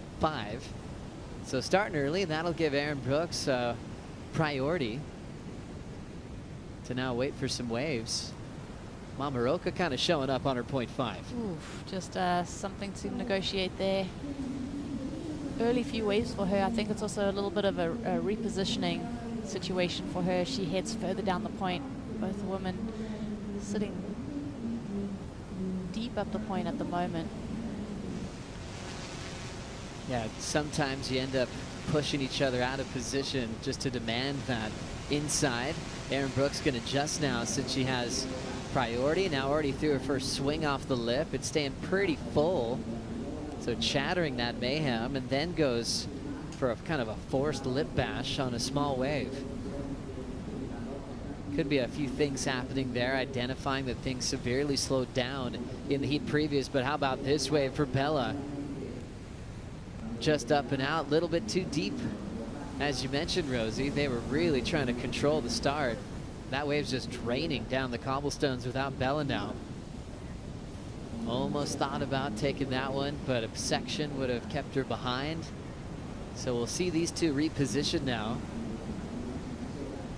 Erin's going to pick up what's left of this wave just for a moment and up and out. So a little bit of jitters there, a little bit of fire. They just kind of threw away the first 5 minutes that was added to these heats this morning. Let's catch up with Strider. Yeah, thanks, Joe. Just, you know, watching this heat, you know, you got two youngsters out here, and they acted like grommets on that first exchange. Like, paddling out, they did have a little battle for position on priority and catching that first wave, but then once, you know, the priority was set, you really want to wait and just find your wave. And literally the best wave of the heat came through, and nobody was sitting out the back because they grommed out so hard that they caught a couple of little two-footers. So I think, you know, they're going to have to get that energy of understanding that they have priority. They need to wait. There are some waves out here, and, you know, it was just kind of not funny, but interesting to see two youngsters, well, acting like they were youngsters in a heat, and they need to mature a little bit so they can just wait and get that one wave that was really good that came through, and nobody was on it. Strider, we're just passing the high tide now. Earlier I was kind of back-tagging your earlier comment about your relationship with the ocean, and you're talking about rhythm changes all the time. I love the way you read the water and free surfs and what you're doing now, but how can you get better at it? How do you learn to trust those instincts and then kind of know what to do on the fly? Well, I think, you know, the hard part about it, doing it in a heat, is you're worried about your competitor. I think you need to let go of them and just surf your own heat. You can worry about your competitor in the last couple of minutes when you've got like a priority situation and you know you have priority and you're sitting on your opponent. But to start these heats out, you really just need to tap in to your feeling, your inner like rhythm that connects to the other rhythms that are around you, which is the ocean. And so once you do that, you just kind of isolate yourself into that moment, and you'll be finding yourself on the best waves. Good man, Was, as we look out the back lines to the horizon here at Punta Roca, and both rookies are paddling way out the back. Priorities with Bella Kenworthy. They've already got their warm-up, scrapping through those inside one-footers. Now it's time for Kenworthy to light up this open face. Erin's just gonna kind of stay in her wheelhouse just to make some noise, but it's Bella's turn. Fades into a beautiful start. Drills it under the lip. Kenworthy lays it down. And she'll hop out of there. Shorter ride that didn't get that inside running wall, but really impressive start, especially that opening turn. Yeah, I really like that from Bella. And just taking off on that wave, using that priority, and just the confidence in all of those maneuvers. Just, I've noticed how much of an improvement Bella has made in her surfing, the power that she's bringing. And I love this formula. Just a bonus pickup from Bella. Whips it in the pocket, drawing it out into a nice cutty. Throws down a cool top turn carve. Bella lights up the lip, getting the running wall that her set wave didn't have. A couple of different wave profiles that you get to compete on here at Punta Roca. And I think most of pro surfing is self-belief and confidence, and also that willingness to kind of push yourself all the time. And I think Bella's just doing that so well right now. I mean, even with Erin kind of getting in her space, paddling for that wave, she had just that authority to make sure that she was using her priority in a wise way, getting that wave underneath. It's all just shows that maturity that Strata was touching on that you need to bring to championship tour events. Back to this one. So this was the smaller inside wave that she picks up straight off the set. Nice slice there in the pocket. Even her face, I mean, you see that she's just so locked in at the moment. Said if you get a smaller wave, you need to surf it up, and that's what Bella did on this one. And to get a wave back to back, 2 scores locking in, that's been the recipe today as we watch Erin paddle for that one. Man, you can tell it's pretty tricky today to read the lineup, and having the lineup spots on the beach and your knowing your place of where you want to take off. Let's hear from Gabriella Bryan with Mitchell Salazar. Thanks, guys. Gabby, congratulations. Not every victory is the prettiest, but not every defeat is ugly either. That was a scrappy one. You got it done, though, in the end. Yeah, that was so gnarly. I think I sat for like 20 minutes straight at one point, but what made it worse is I made a mistake in the beginning, so it could have gone either way, and if it didn't go my way, I would have been really, really hurt. But something I've been working on is keeping my composure and learning how to reset, so that was a true test, and the vibe that I got came, and I was a little shaky on it, but I'm glad I finished it and knew that I had to get back out there and get it back up quickly. So like you said, not every heat win is pretty, but I got it done. And I mean, really, the family that you have traveling with you is so awesome. When you came in, Connor, Ryan, Leo, everybody, your mom included, were just celebrating and clapping. Having that kind of support system, regardless if you're winning or losing, how crucial is it, Gabby? It's so crucial. I think that they're a huge part of why I'm having so much fun this year. Even on the off days, it's nonstop laughter in our household, and like you said, all those guys are like brothers, and I'm so grateful to have them, and my mom and dog, and Tommy. Tommy's still there, and he's fun too. So yeah, I couldn't ask for a better crew. Okay, after several years, how's your relationship with the Rocks here? The rocks never get easier, but I haven't gotten hurt, and I make it in and back in one piece. So I think we have a pretty good relationship. Congrats, Gabby. Thanks. Thank you. Guys. Good man, Mitch. Thank you so much. That was fun. Gabby Bryan just knows how close that was real honest with that breakdown for herself. So she's also learning how to break down those heats with Dog before she even gets to her coach. As she knows, she was happy that there wasn't an extra set at the end for Alyssa, because Spencer was right in there just hoping that she'd get a chance to answer back. But Gabby's back to the quarterfinals, still on a roll this year. And after Erin Brooks missed a set wave before we caught up with Gabby, she locked in this one.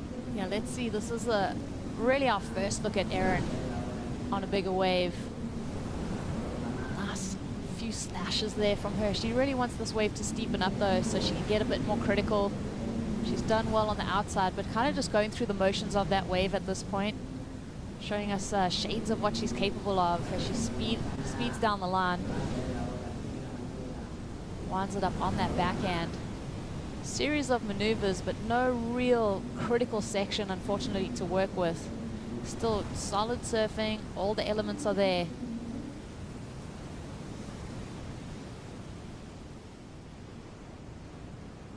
Touches the deck of that board to stay low, absorbs that impact as she's looking down the line. You see how quick she is down the line and picking multiple maneuvers up. She's hoping to get more sections where she can maybe get more spray off that tail and make them look real big and powerful. It's definitely tough when you come off the heat with Gabby Bryan, where she just taps the lip and spray goes through to the heavens with that power and timing. But you can see the flow from Brooks, getting multiple turns down the stretch, needing a 6.83 for the lead-off Bella Kenworthy. Bella has a 5 as her high mark. A 4.5 was the pickup under priority.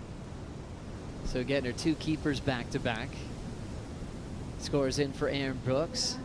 A 4.37 for her last wave. And you know, that's a little bit of a confidence boost when you hear that number, knowing that you got a smaller wave in the context of the heat. So that's something for Erin to build on.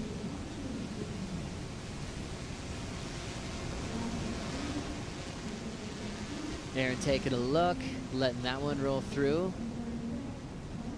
Wild card win last year in Fiji for Erin Brooks. 10-point ride at Snapper on the Challenger Series, which she'll be able to compete on this year at the CT level with Snapper getting the upgrade.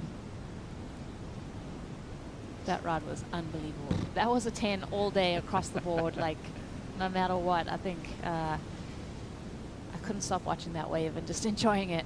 Oh, the stoke factor that she provided for the surfing world and beyond was just really, really special. You know, no matter how many times you watch her get barreled behind the rocket snapper and come out after the spit, it just gets better. It's like you can't, that wave will just stand the test of time as her arrival, you know, to the big global stage. She still had to continue a great season to qualify, but man, that was a great run last year for Erin Brooks. When you're this type of athlete and phenom at still 17, it's like every year is the best year of her career. She's still improving in front of our eyes. And that's probably the most fun part of your career. I mean, you've already got a huge win on the CT. You're a rookie now on the big stage. You're so young and there's so much to look forward to. Let's hear from Erin Brooks on her goals. I'd definitely love to be a world champion. That's why I'm here, and I'm going to do everything that I can to achieve my dream. Fiji being the last spot would definitely make me feel a lot more confident because I've already won there before and I've surfed there a lot, so I love that wave so much. And winning the world title is so prestigious and what we all strive for. That's why we're here. And it would just be the greatest dream ever. She wants to be on the most prestigious list in the sport of surfing. Crowning world champions going back to '76 with PT. The early women's world champions, Margot Oberg, Lynn Boyer, Debbie Beecham, Frida Zamba, Wendy Botha, Lisa Anderson. You want to be in that kind of company. More recently, things changing from the script of Gilmore and Carissa Moore. Now we've got Caroline Marks, Katie Simmers. As we look at Bella Kenworthy lock it into a fun El Salvadoran wall. She's driving off the bottom, setting up that carve on the open face. A lot of speed through that turn. Redirects again. There's the inside bowl, crushes it off the lip. Driving into the lip again, Bella drills it and steps out. Great timing for the carves, earned the bonus inside bowl. Looking to better a 4.5. That first maneuver, I mean, I just want to highlight the difficulty in it because she really relied on that rail and put her trust on her equipment and her strength to lengthen out that move. And then just the variety that came into it. Each maneuver had a subtle difference, and here goes Erin. Erin Brooks needs an answer. Throws down a snap on the flat section, right in the pocket. Well timed second maneuver. Little slap there from Brooks. Throws the carve onto the softer shoulder. She's hoping she gets a bowl. It's not quite bowling up like Bella's wave. But now she'll get into that end section. Solid hack. And definitely improving on her 2.67 with 18 minutes to go. Yeah, she's improving for sure, and you can tell that wave had a bit more power, but also a lot of foam on the face.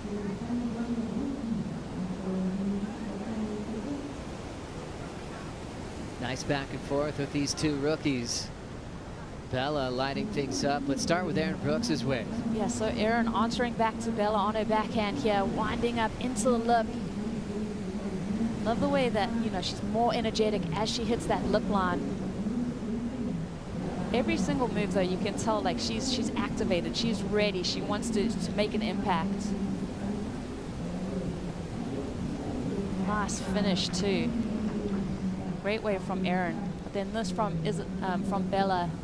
Looking down the line, uses her priority on this, but I love the length. And she just leans on that rail. Pure power. Different shade of it there. Not as long on the rail, but tight in transition.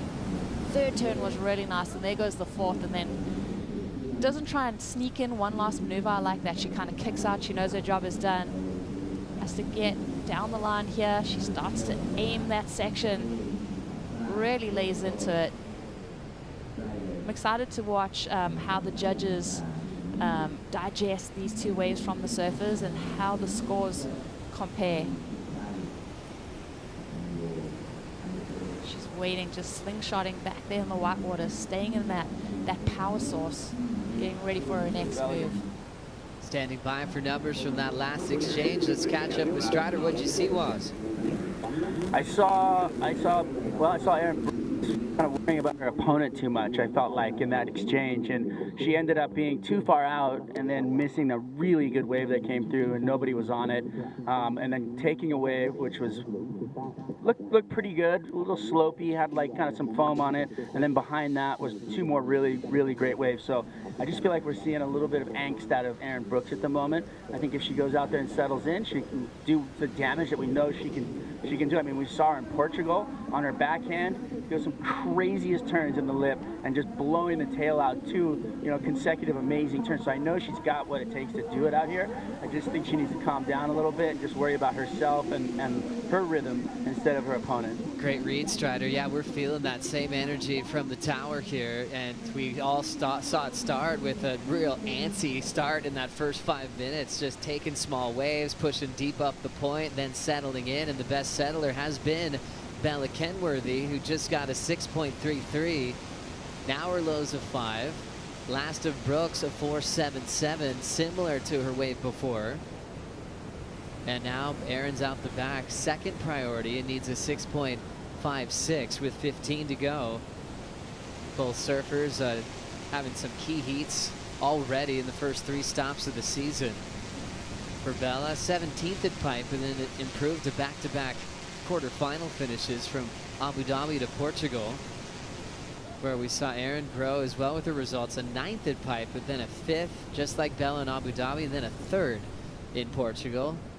Lines on the horizon. Bella a little bit too far out the back. Erin's going to paddle, and it's going to roll underneath both the rooks. And I think just touching on, you know, the point of these women going back and forth and the positioning, and Erin potentially looking a little bit flustered. I think Bella's done a really good job of getting under a competitor's skin. Like, if you ask me, like, Bella's like kind of right there on Erin. She's making her presence known. She's made every wave count that she's caught. She's built throughout this heat, and it's leaving Erin just kind of a little bit flustered, in my opinion. And then the next step is starting to try to calm your headspace, even though you've got someone shadowing you. Kind of make that shadow disappear in your mind so you can just focus on what you do best and performing on a perfect right-hander. It's also a great statement for our solid rookie class. You know, you could say Erin Brooks maybe came in with a bit more hype than Bella, and Bella's just showing the world she's right in this generation to make some noise as well. Yeah, she's using that kind of underdog undertone to her advantage right now, knowing that, you know, Erin has all the expectations, potentially all of that hype behind her. And you kind of go, I mean, with Erin having a win already, Vahine Fierro having a win already as rookies, Kenworthy's ready for a big win at the CT level. Out in front, 6.33 to 5.0 as Punta Roca continues to deliver.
Heat number 4 of the round of 16 has 2 rookies going blow for blow. Erin Brooks now up and down.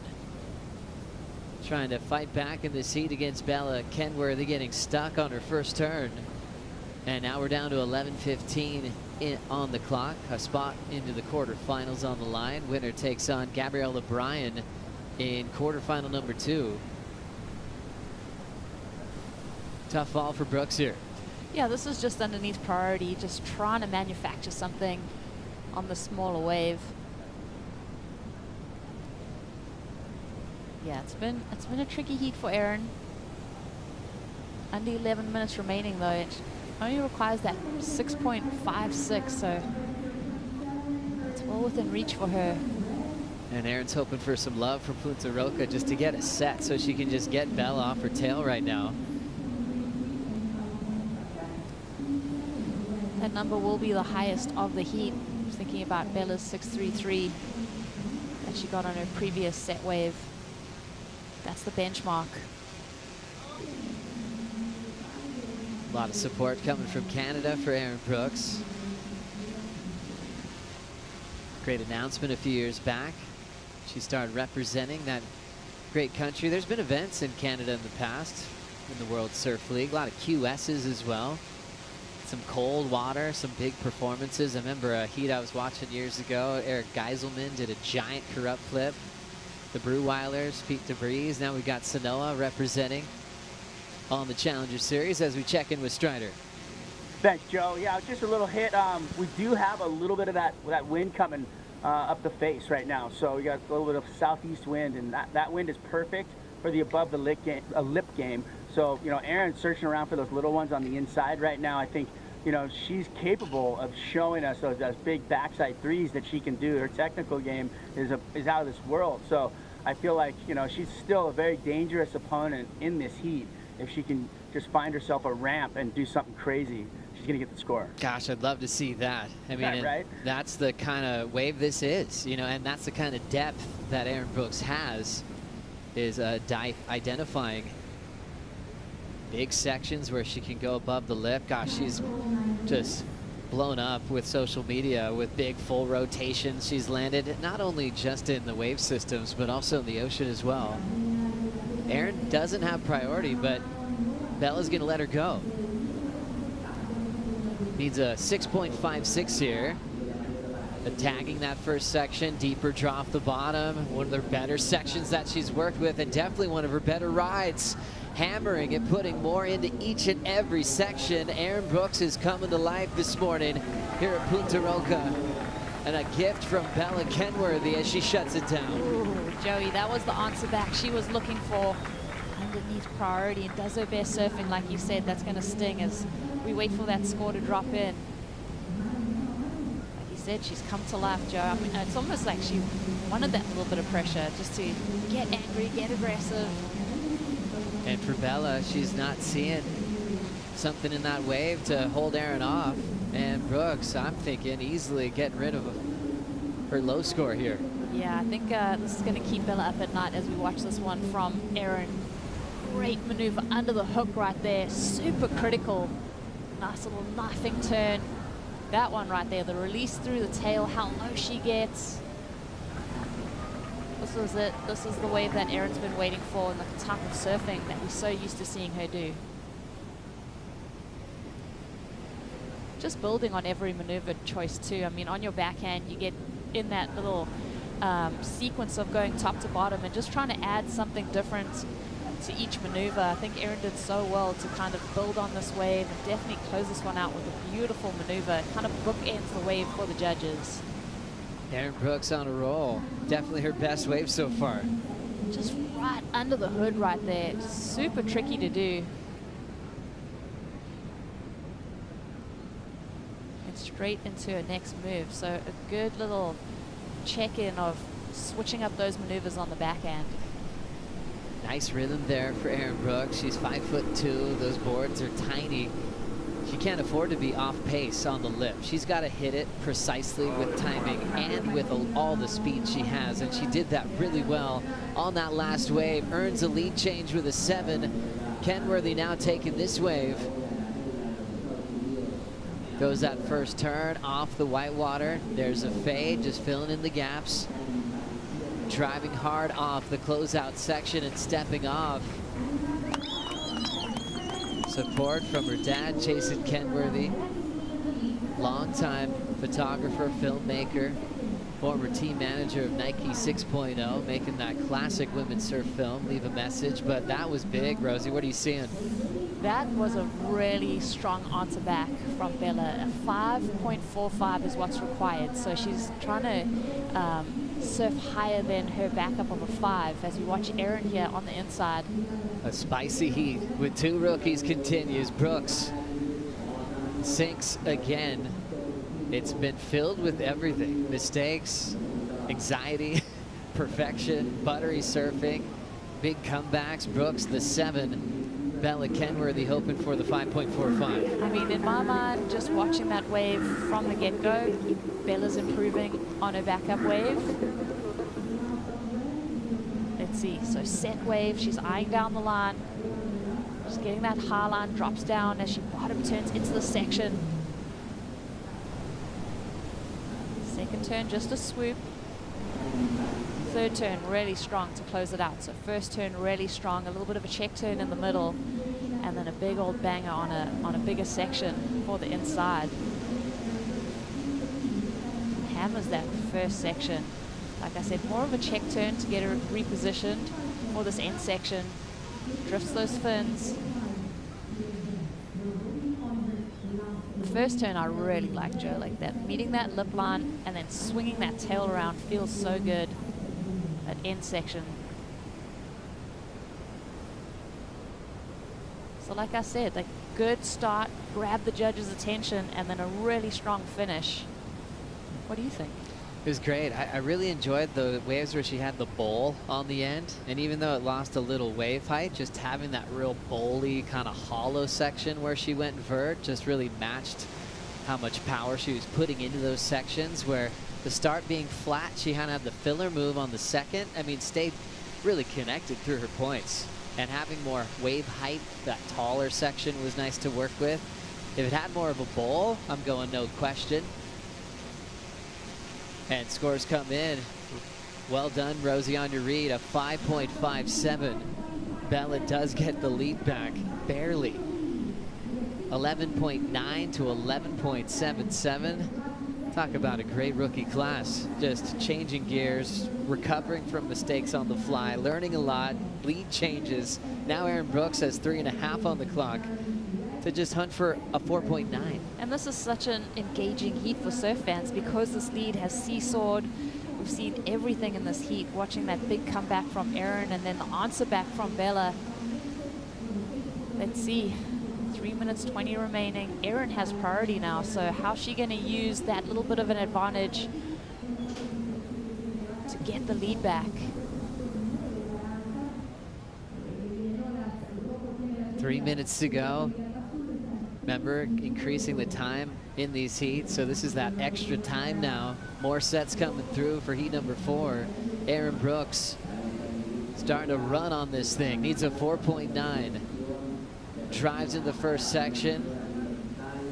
Pushes hard to get back into the pocket. Bella's going to get started.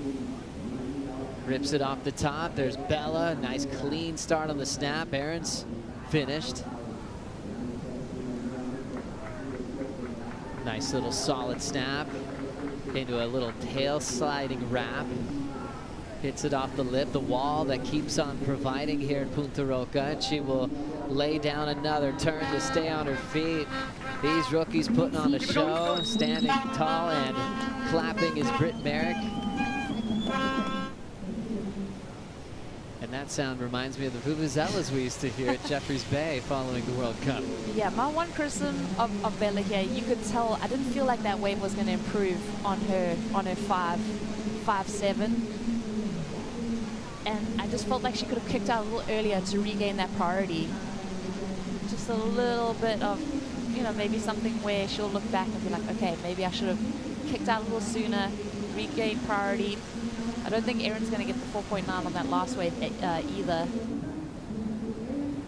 And these two still have waves. They still have 90 seconds. Last score coming through. Great call, Rosie. Not enough for Erin Brooks. A 4.23. And so Bella is still in the lead, even without that last score locked in.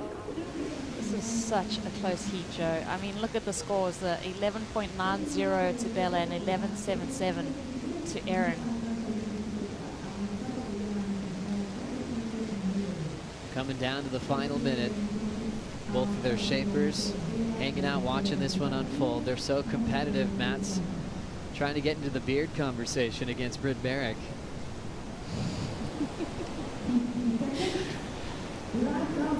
And that last score is a keeper for Kenworthy, a 5.83, so she improves on her last 2 waves.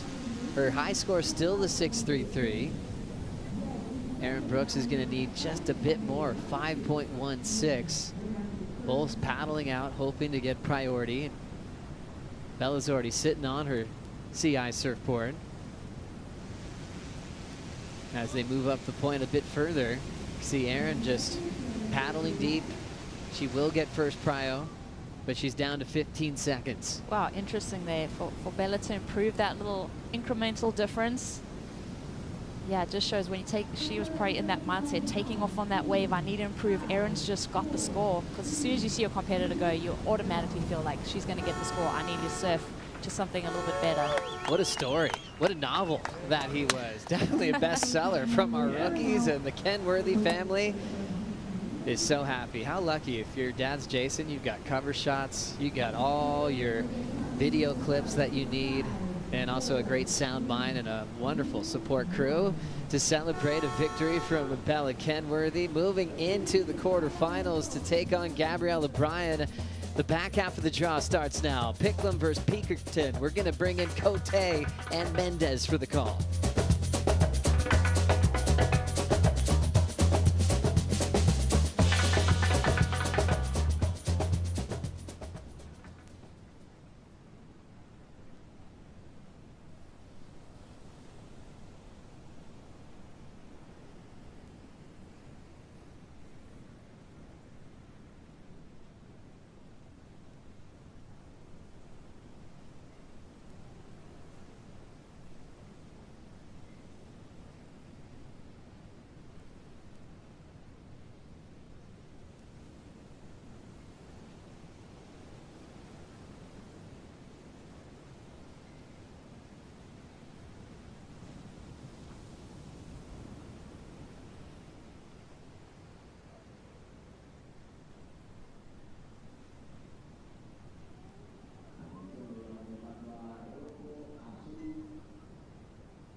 The Surf City El Salvador Pro is brought to you by Yeti, built for the wild.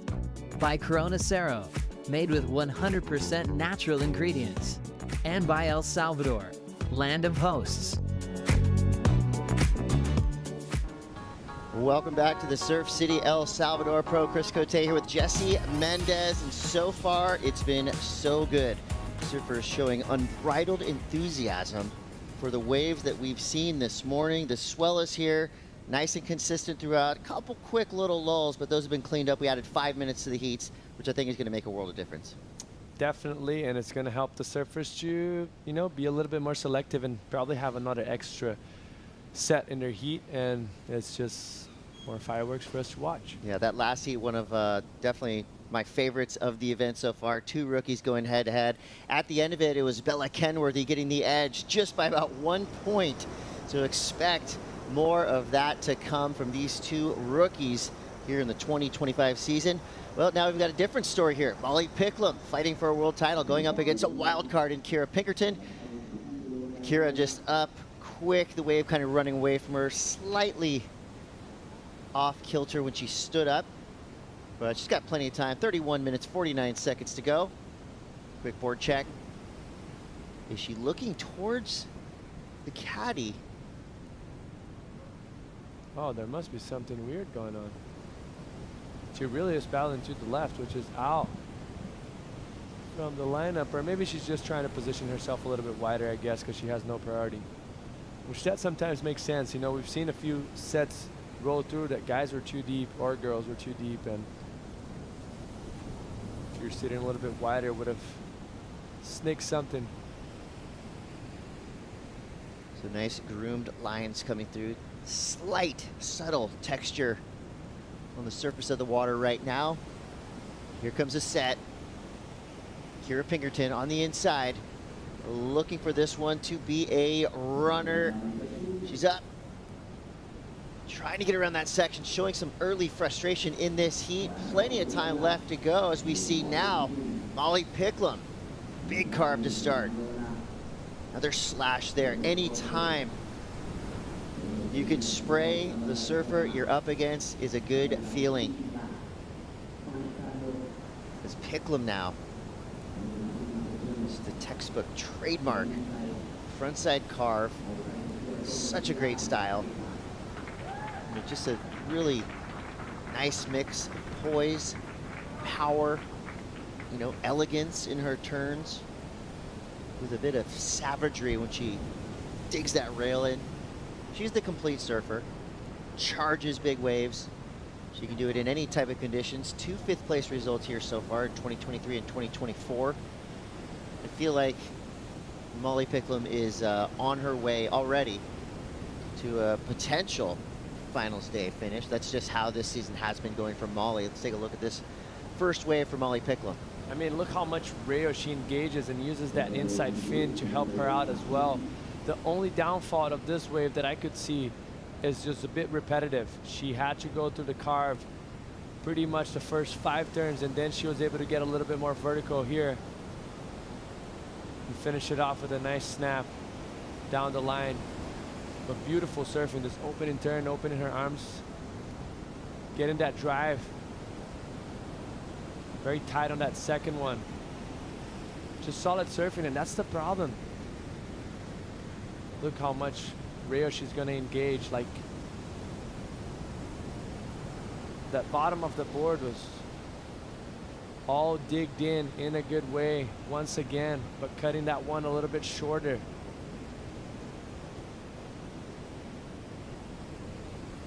Do you ever spray somebody in a heat? Yeah, it happens every once in a while. Have to do it if given the chance. They should get out of the way. And then a third one. This wave balls up right there. That was solid surfing from her. Great way to start. And that's the problem for Kira. She had 3 opportunities already, and all below 1 point right. And 2 of those waves actually had potential. And if you're going against Molly Picklum, that's going to be trouble. Like, you don't want to commit many mistakes if you can allow yourself to have any mistakes in a heat with her.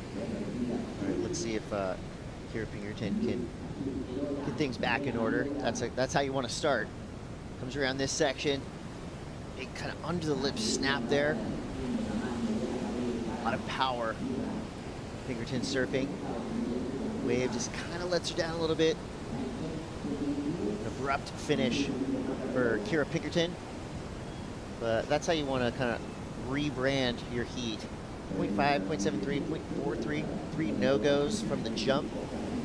Pinkerton, but I think that's going to be definitely how she wanted to restart her situation.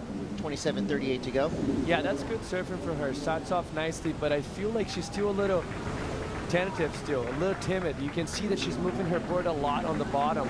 That shows that she's trying, like, maybe ahead of herself a little bit more. I felt like that wave had that more left on the bone, mostly for that second section. First and second were pretty steep, even more steep than Molly's, but as you see it right there, she doesn't give herself enough room from the bottom turn to the face of the wave, so she gets tight but gets very close to the board, wasn't able to open up, and right here she's able to.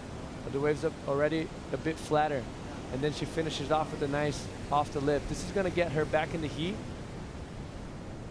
but she needs to be a little bit more sure-footed. Like you could see in Molly, there's no downtime. Every time is straight to game, top to bottom, not moving the board around so much. Knew exactly what she needed to do on the wave. I felt like that was the point of difference that showed more confidence for the surfer in red right now. But like you mentioned, it's a great way to get back on the heat. Like she obviously had the first few waves kind of a fall, and then right here she finished it off. I really enjoy watching Kira. Her style is so clean, so smooth. It's almost like a throwback, like 70s style, but of course with that modern 2025 twist. Plenty of power. You know the judges appreciate a surfer that lays down the law through turns. Kira Pinkerton, most likely that wave comes through at about a mid-ranger. Molly Picklum starts strong with a 7.17. And that's one thing about the top tier, the elite on the Women's Championship Tour. Katie Simmers, Molly Picklum, etc. Caroline Marks. These are surfers that you're going to have to earn it. You go up against them. You got to show up and glow up every single time. And if she does what she did yesterday, Kira, like open up with, like you mentioned, she's very powerful. She's a tall surfer. She stands tall on her board, so that gives her leverage to open up. If she does that, she's going to be looking very good, because that's her surfing, I feel like, a little bit tentative, and she still got a decent score of 5.33. So there's a lot of room for improvement for her. If she can take that and just apply into the next opportunity she has, she could potentially get a score that is better than Molly's right now. Kira Pinkerton, the WSL replacement surfer for Tatiana Weston Webb. It's a pretty complex scenario, in terms of where the WSL picks their replacement surfers from. Difference between a replacement and a wild card can be in the numbers. Maybe you could tell us that the path that Pinkerton took to get her replacement spot here via the North American WSL numbers? Yes, that's what I think that's came from that. So there's the difference. Obviously, wild card is just sometimes the contest wild card, which in this scenario here came on the men's side, it came from Brian Perez, right? Like the local surfer. And on the women's side, it was all replacements. Some of them from being the best ranked surfer in the North America rankings. Others sometimes is just by the Challenger Series best ranked Challenger Series surfer, which I think that's the case of Levi Swalson. So there's it's tricky to even explain for it, but there's not random. There's a spot for everyone. Ian Gentile is a replacement as well, and he was the first one out last year. So there's a few rules, and each surfer falls in a category. But the only one that it's kind of handpicked, it could go to anyone. It's usually the wild card. The traditional wild card. That could be a sponsor situation, or in the case of Brian Perez, local, the best surfer in the entire country. You got to give him the call up. So 23:47 to go here. Picklum in the lead. She is a patient surfer. Thrives in the waiting room. And she's a surgeon. When she strikes, it usually results in big numbers, and so far that's the case in this heat. Heat 5, round of 16. Things just get more serious from here on out. You never want to lose in the opening rounds and the elimination rounds, but it might sting even a bit more to lose in this round, knowing that you were just so close. Only one more heat to get to the final series. I mean, losing's gonna suck, no matter when you lose, be it in the final, be it in the first round.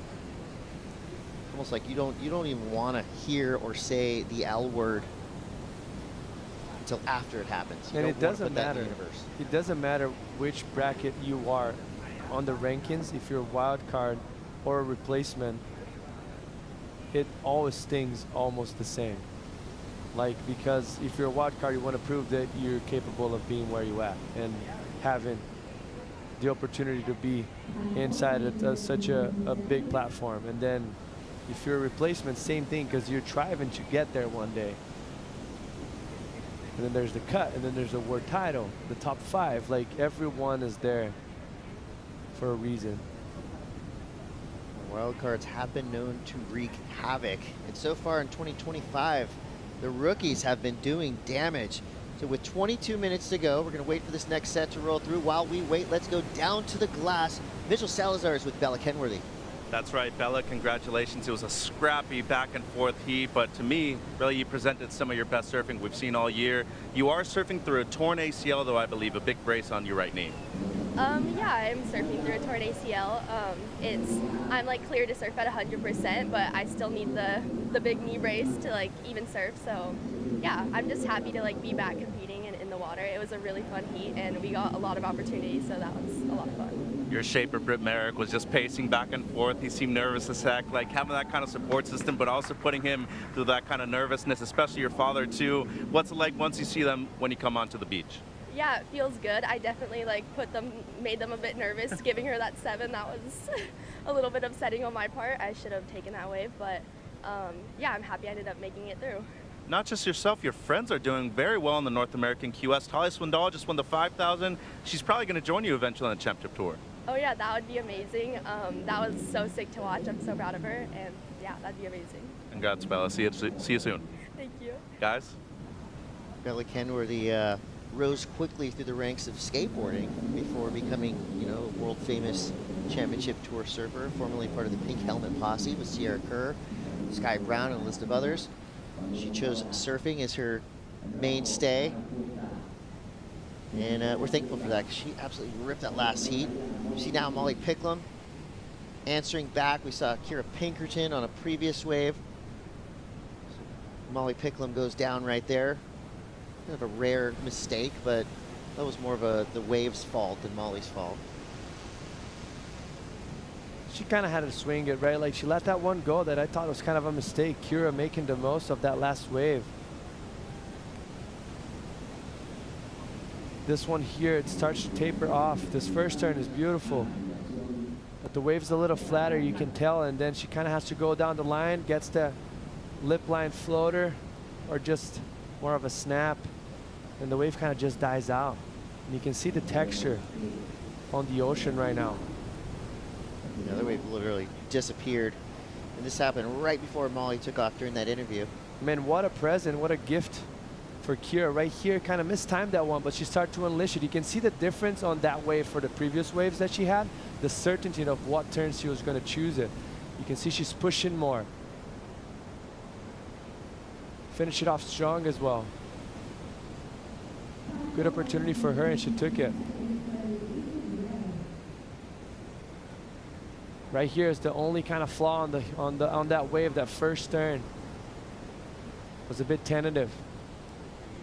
Didn't know if she could have pushed it or gone down the line more, but then she unloaded on the last few and finished it off strong right on top of the rocks. Back at it. Molly Picklum is a all gas, no brakes type of surfer. Love to see it as she wraps it around this section, releases the fins. And that's what happens sometimes when you roll the dice. She's got plenty of time left, 18 and a half to go, so why not throw it all up the lip? But in that case, she goes down, maybe just leaving a slight opening in the door for Kira Pinkerton. Yeah, that was an important moment for her to finish it off. Obviously, had a fall in the previous wave, and that wave she was looking good to get a very solid score if she would have finished that. Just leaving the door open for Kira right now. She looks like she has a wave in front of her. Nice reaction. Late takeoff into a couple of solid slices. Here's the foamy section. No worries there. Again, just can't say enough how cool Kira Pinkerton's style is. You know, knock knees, arms, kind of elbows pinned to her waist. Just good, clean surfing there. So her high mark so far, a 5.33. She's tired. She's gassed. I mean, two back-to-back waves all the way through. She's already on her 6th wave ridden, but I think she's going to get some good news that's going to give her some positive energy. Yes, she does. 6-point ride. Kira Pinkerton now on top. Pair that with a 5.33. She is an 11.33 total. Molly Picklum waiting for her 3rd score to drop through, sitting on the highest single wave score, the 717. I think that with a 3. What do you think? She's going to improve on her 3rd wave? I don't see it. I personally like the 5.33 better. That wave was tapering off, had whitewash throughout, and I think it wasn't the time to pull the trigger. Like, Molly wasn't even out the back. You can see that wave's dying out. She surfs it very good. She's gaining momentum, but it was the time to kind of set anchor and wait for a big set, because Molly already has a 7.17. That's a big wave of substance. So I think it's trouble, and if there's a set now, you know, Molly's gonna have to ride away. That was a nice turn there for her.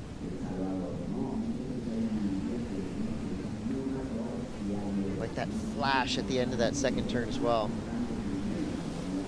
Bets that very well throughout the lump and finish it off strong, but I personally think the other wave she did more damage.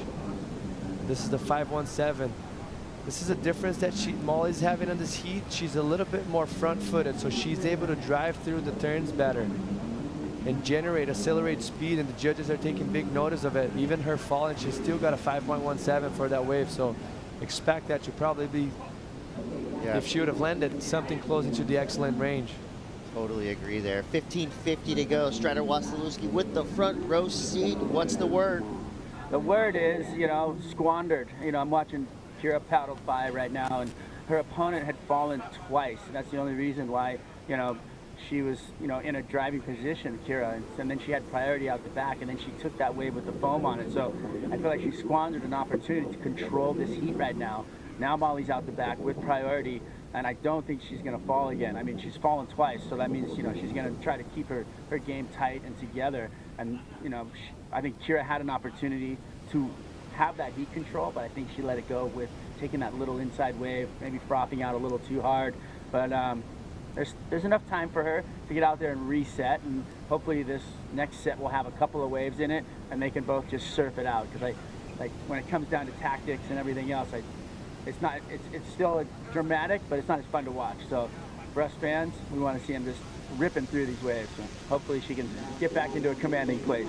Spill the tea on some of the emotions that you're potentially feeling in the lineup. You know, we've got Molly, who's now a veteran, Kira, a wild card. You feel like Molly's kind of starting to try to bully Pinkerton on some of these waves.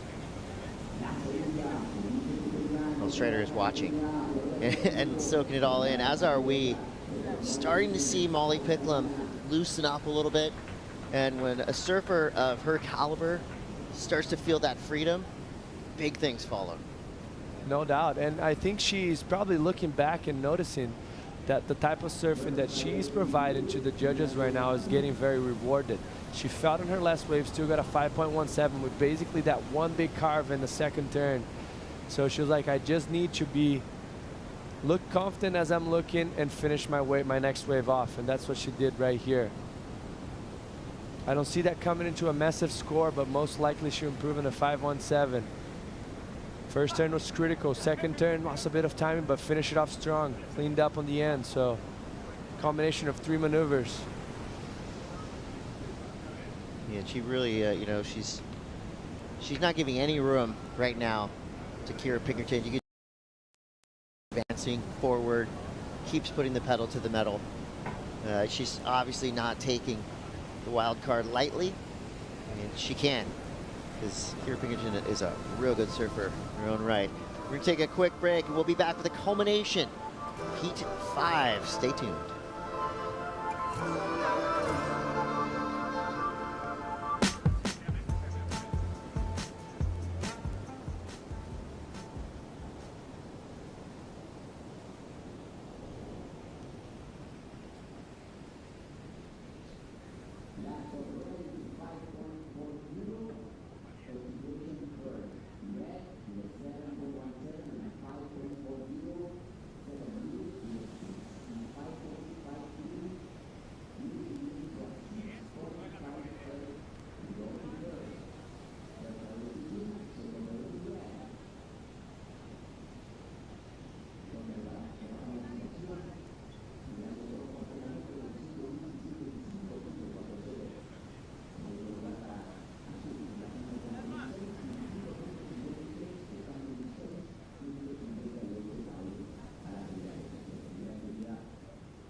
And here's how you earn yourself a 110 Yeti cooler filled with goodies.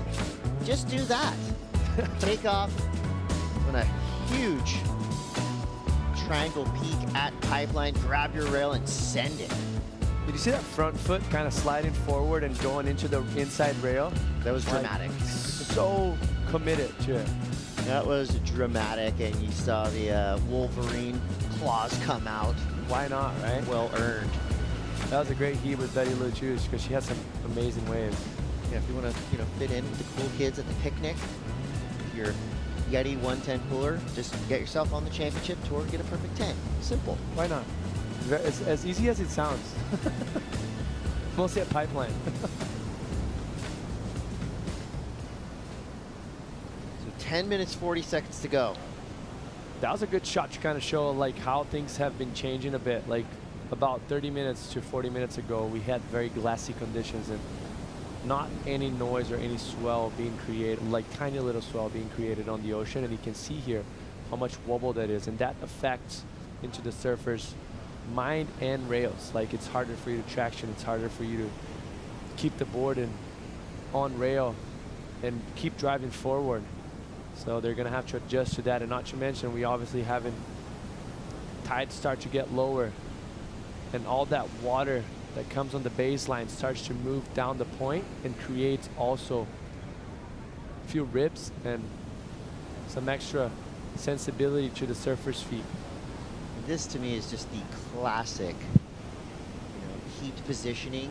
When you're in the lead and you kind of come up, not quite in their vision, but right in their peripheral vision. They know you're there. They know what you're doing. And that's how you rattle your opponent. Yes, that's how you do it. And I think Molly, for how good she surfs, she also backs that up with tenacious, tactics.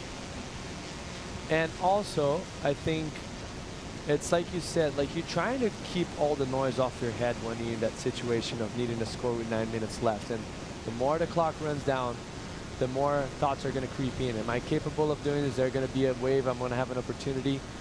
Is the wave going to run too fast? Is the wind factoring right now? So those surfers are trying to breathe through it and focus on themselves and forget about everything that is external besides the wave in front of them and the decision that they have to make. So having someone in the corner of your eye, it's another thought that comes to your head that could potentially bother you. Some people don't care about it. Some people will, more than others, but it definitely is. And the best of all time, Kelly Slater, used to splash water just right by you. Not towards you, but right by you to get your attention off. He might say it's not a thing, but it is. Oh, yeah.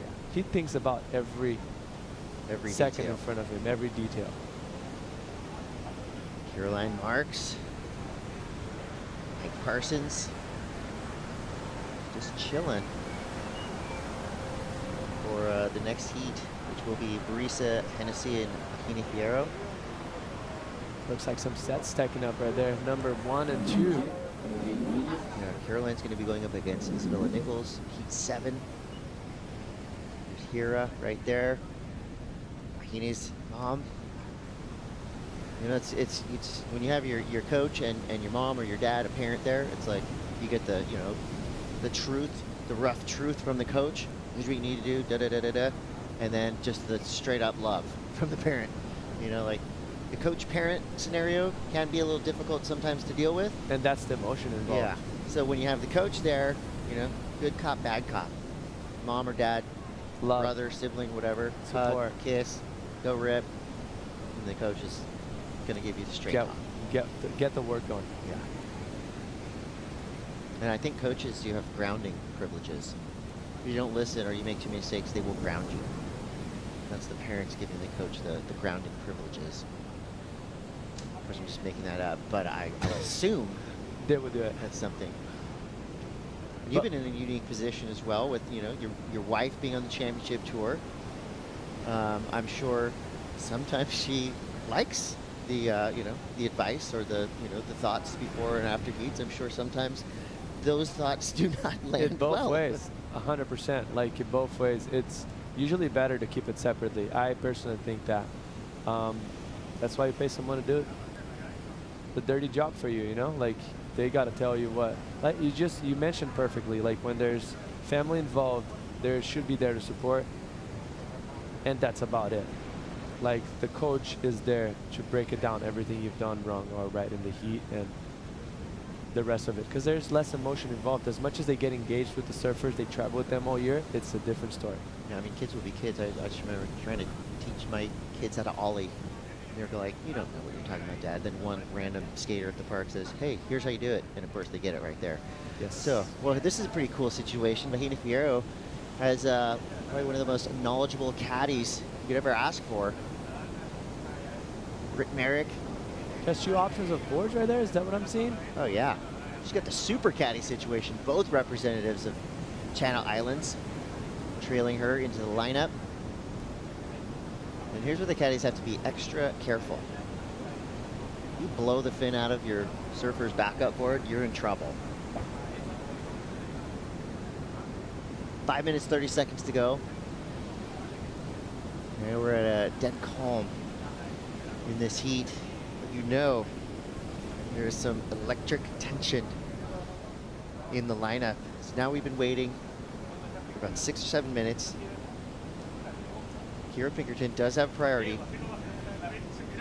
Usually, history tells us that the priority situation gets a little sketchy about the 2-minute mark. That's where, you know, a lot of decisions are flying in your mind. You gotta, I mean, I guess surfers at this elite level just have that knack of trusting their first option, but it has to be difficult. With 2 minutes left, you have priority, then it becomes offense, defense, ping-ponging back and forth in your brain.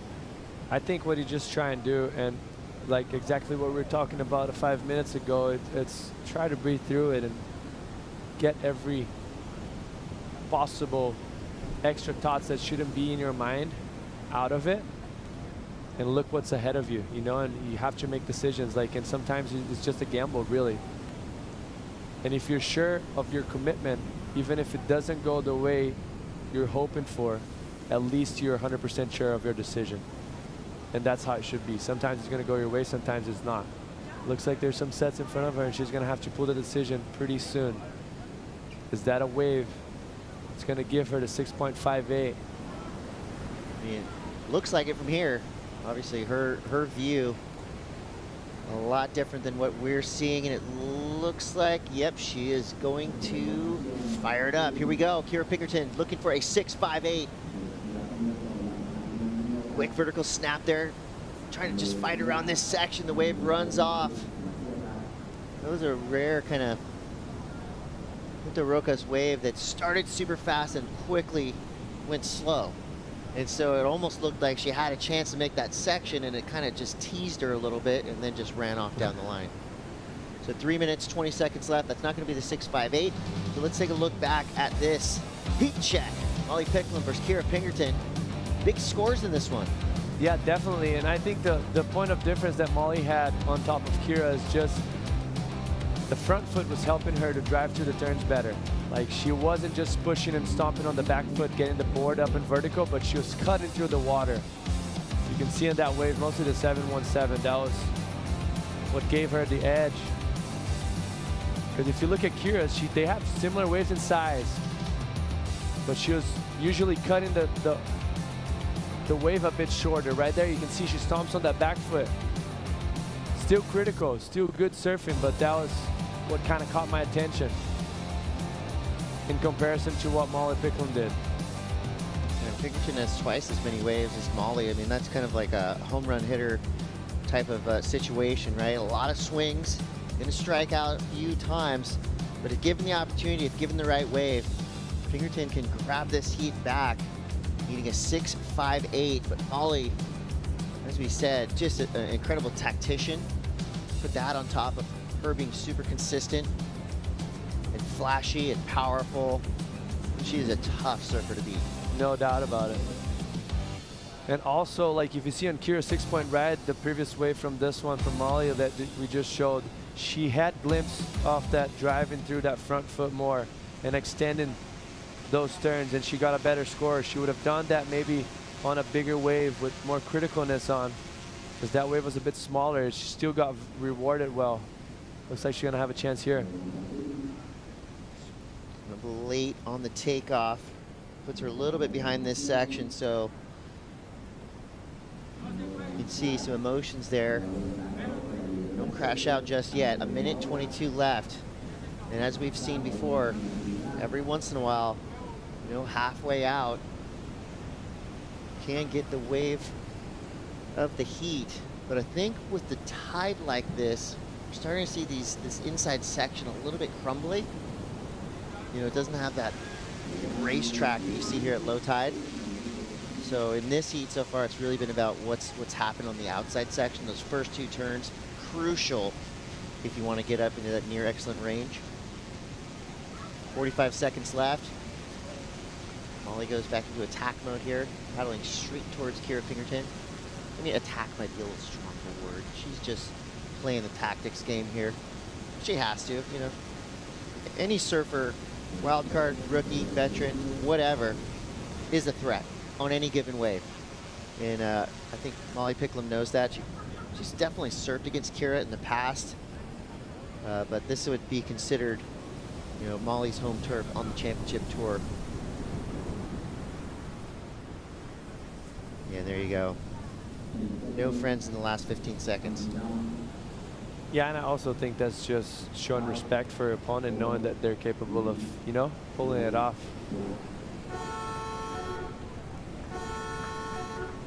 There you go. Molly Picklum, convincing victory there, 717 and a 540. Coming up next, Brisa Hennessy, Mahini Fierro. This is the Surf City El Salvador Pro. We'll be right back.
Tardecita haciendo sketchbook en el Cerro Verde.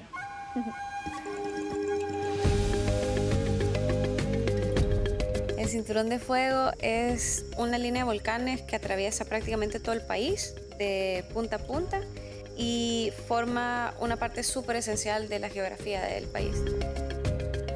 Los volcanes son un elemento que representa un montón a El Salvador y también a mi arte, porque es un elemento fuerte, quiere decir que el país también está lleno de mucha fuerza.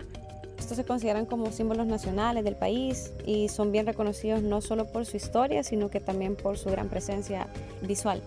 Y es una fuente de inspiración increíble para dibujar, siempre los incluyo en todos mis paisajes.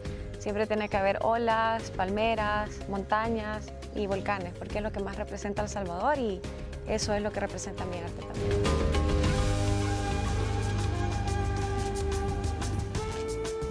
Surfing, music, food, art. El Salvador has it all.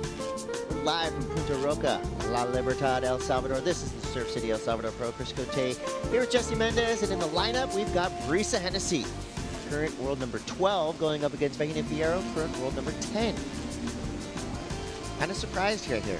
Brisa, seemingly a perennial top 5 contender for the past few years, finds herself in a bit of a tough spot. Of course, only 4 events in. What do you think? Is that where she belongs? No, that's definitely where she does not belong there. But if you look ahead of the schedule, this is where her surfing suits best. Like the next 4 events is where she's going to probably capitalize on, and I'm sure she knows that. Obviously, starting at pipe, it's a tricky wave for backhanders to get barreled, mostly on the woman's side, and then go to the wave pool. She's a very powerful surfer. And then Portugal beach break, very, they had tough conditions, throughout the event. Now things start to clean up more. Those open wall suits her surfing well, and those veterans are most likely, like when you're on beach breaks, a lot of times, like if it's tricky conditions, luck plays more factor to it. You can have kind of a shocker. Here, it's easier for them to identify. They have more experience as well surfing in those conditions. So it takes the odds to the side more and lets the surf do the talking, which we've seen it in pretty much every heat so far of today. Like just a lot of opportunities for the surfers. Maybe not a lot, but quality opportunities for all of the surfers. And basically the best surfer came out on top. And sometimes that's not the case when, the conditions get below average. Sometimes just it's a wave catching contest. Yeah, you're right. Today has been a surfing contest. I think every surfer has had pretty equal opportunity throughout the morning here at Punta Roca. We're looking at 9:19 local time here. Let's talk a little bit about the origin stories for 2025 for both of these surfers on the championship tour. Bahina Fierro surprised a lot of people, unless you really go way back with her surfing, getting a 3rd place in Abu Dhabi. When I think of Bahina Fierro, I think of big barrels of choco. I think of just her smiling in the scariest barrels ever. But if you kind of think back, Challenger Series events, Pro Junior events, now wave pool events, she is the complete package. Great style, powerful, getting more consistent. Has to be in that consideration at the moment for Rookie of the Year. Pair of 9ths, but that 3rd place finish, that's huge. Yeah, that's a Kickstarter right there. That's definitely a spot, like you mentioned, I did not expect. Also, because she didn't have any experience on competing on the wave pool, which is a completely different scenario. The pressure adds up a lot. And just the tube riding that she was doing in those waves were pretty incredible. That's what kind of gave her the edge on top of the opponent she had ahead of her. Here we go. This is the 2nd set of the heat so far already. They already missed one, that they were too deep. Brisa just slingshotting into this one. Gets around the section. Here we go. Time to work. Quick vertical snap there. Not an easy wave to ride. Shoulders off. Maintains her edge through that turn. This wave is just a boat wake at this point. 2nd wave of the set, once again, just peeling down the point. Yeah, that Look, was a she real, has to. She's trying to paddle to go through it. That was a real clear indication of what you mentioned right there. The 2nd wave of the set, by far superior to the 1st wave. And now you look at what the 4th wave is doing. even better, I feel like, that third one. Mostly because that first one kind of groomed everything out, cleaned up. You can see the texture on the wall of that third wave, much cleaner. I know there's a little bit of whitewash, but just on the bottom turn, the top part of it, it's clean, so that's enough for you to do some damage. So great rookie v veteran matchup here. Brisa Hennessy, 6 years on the championship tour. And you can see it right there, like just how much water has been drawn out now. This is Brisa's wave. Gets stuck a little bit behind, goes up in vertical right here, but then the wave just tapers off. Not much opportunity right there for her. She thinks about kicking out, looks back, but then she's like, oh, I'll make the most of it. It's a side angle from the skis. Looked like a great wave and she took off, but just somehow one of the rare ones that really tapered off and there's no wall in front of her. The good thing for Brisa there is Mahini had a couple looks at the next fourth, fifth wave of that set, did not go. But here we go now. Mahini Fierro, big snap to start. Great positioning so far, staying right in the pocket. Gets a little vertical, double vertical. Vertical on the snap and then vertical on the drop back in. No dig at the nose. She rides out clean. 3 big turns there for Mahini Fierro. That wave was shorter, but most likely more impactful. Had a better pocket to it. More critical lip. And just critical. And the timing is impeccable. You're going to see in this third turn right here. She gets up right in the button right there. Presses as hard as you could. Look how beautiful that bottom turn, how engaged her inside rail is. What that does, it gives her the leverage to actually apply pressure on her toes afterwards when she gets up in vertical. And that's what makes the turn more dynamic. Once again, you can see she's pressuring those toes right there. And then as soon as she finishes, she's gonna start to transfer the weight to the heels. You can see engaging once again the inside rail to get up in vertical. Just perfect timing for her. Very average wave, just she squeezed every single ounce of it. Beautiful surfing from Mahini. Like, not a massive score, 5.67, but the surfing was excellent. If she can just, and I think for the start of the heat, that's great. If she just pick a better wave now, she's looking excellent. So we got 25:45 to go. This is Channel Islands versus Channel Islands. Heat in the water, and with Britt Merrick in the sidelines, we've got Strider Wasilewski. Thanks, Chris. Yeah, out here with Britt Merrick. Britt, and we got Powers back there. He's kind of looking away. He doesn't want. He's like up against each other in this heat. A little competition between the shaper and the team manager. But you know, you got a couple athletes in the water. You're riding a board right now that's probably 20 liters less than you would ride. Literally 20 liters less. I'm on Mahini's board. It's 24.4 liters. It's 18 liters less than what I've been riding. And duck dive's great. Duck dive's great. We were talking about your athletes and your most intuitive, and you know, the ones that give you the best feedback and the ones that just go surfing. Yeah, you know, there's a spectrum of surfers and what they understand about the board. Some of them literally can't tell you their dimensions, which is a little concerning. And other ones are tripping out on the slightest bit of concave tweak, and they really notice it.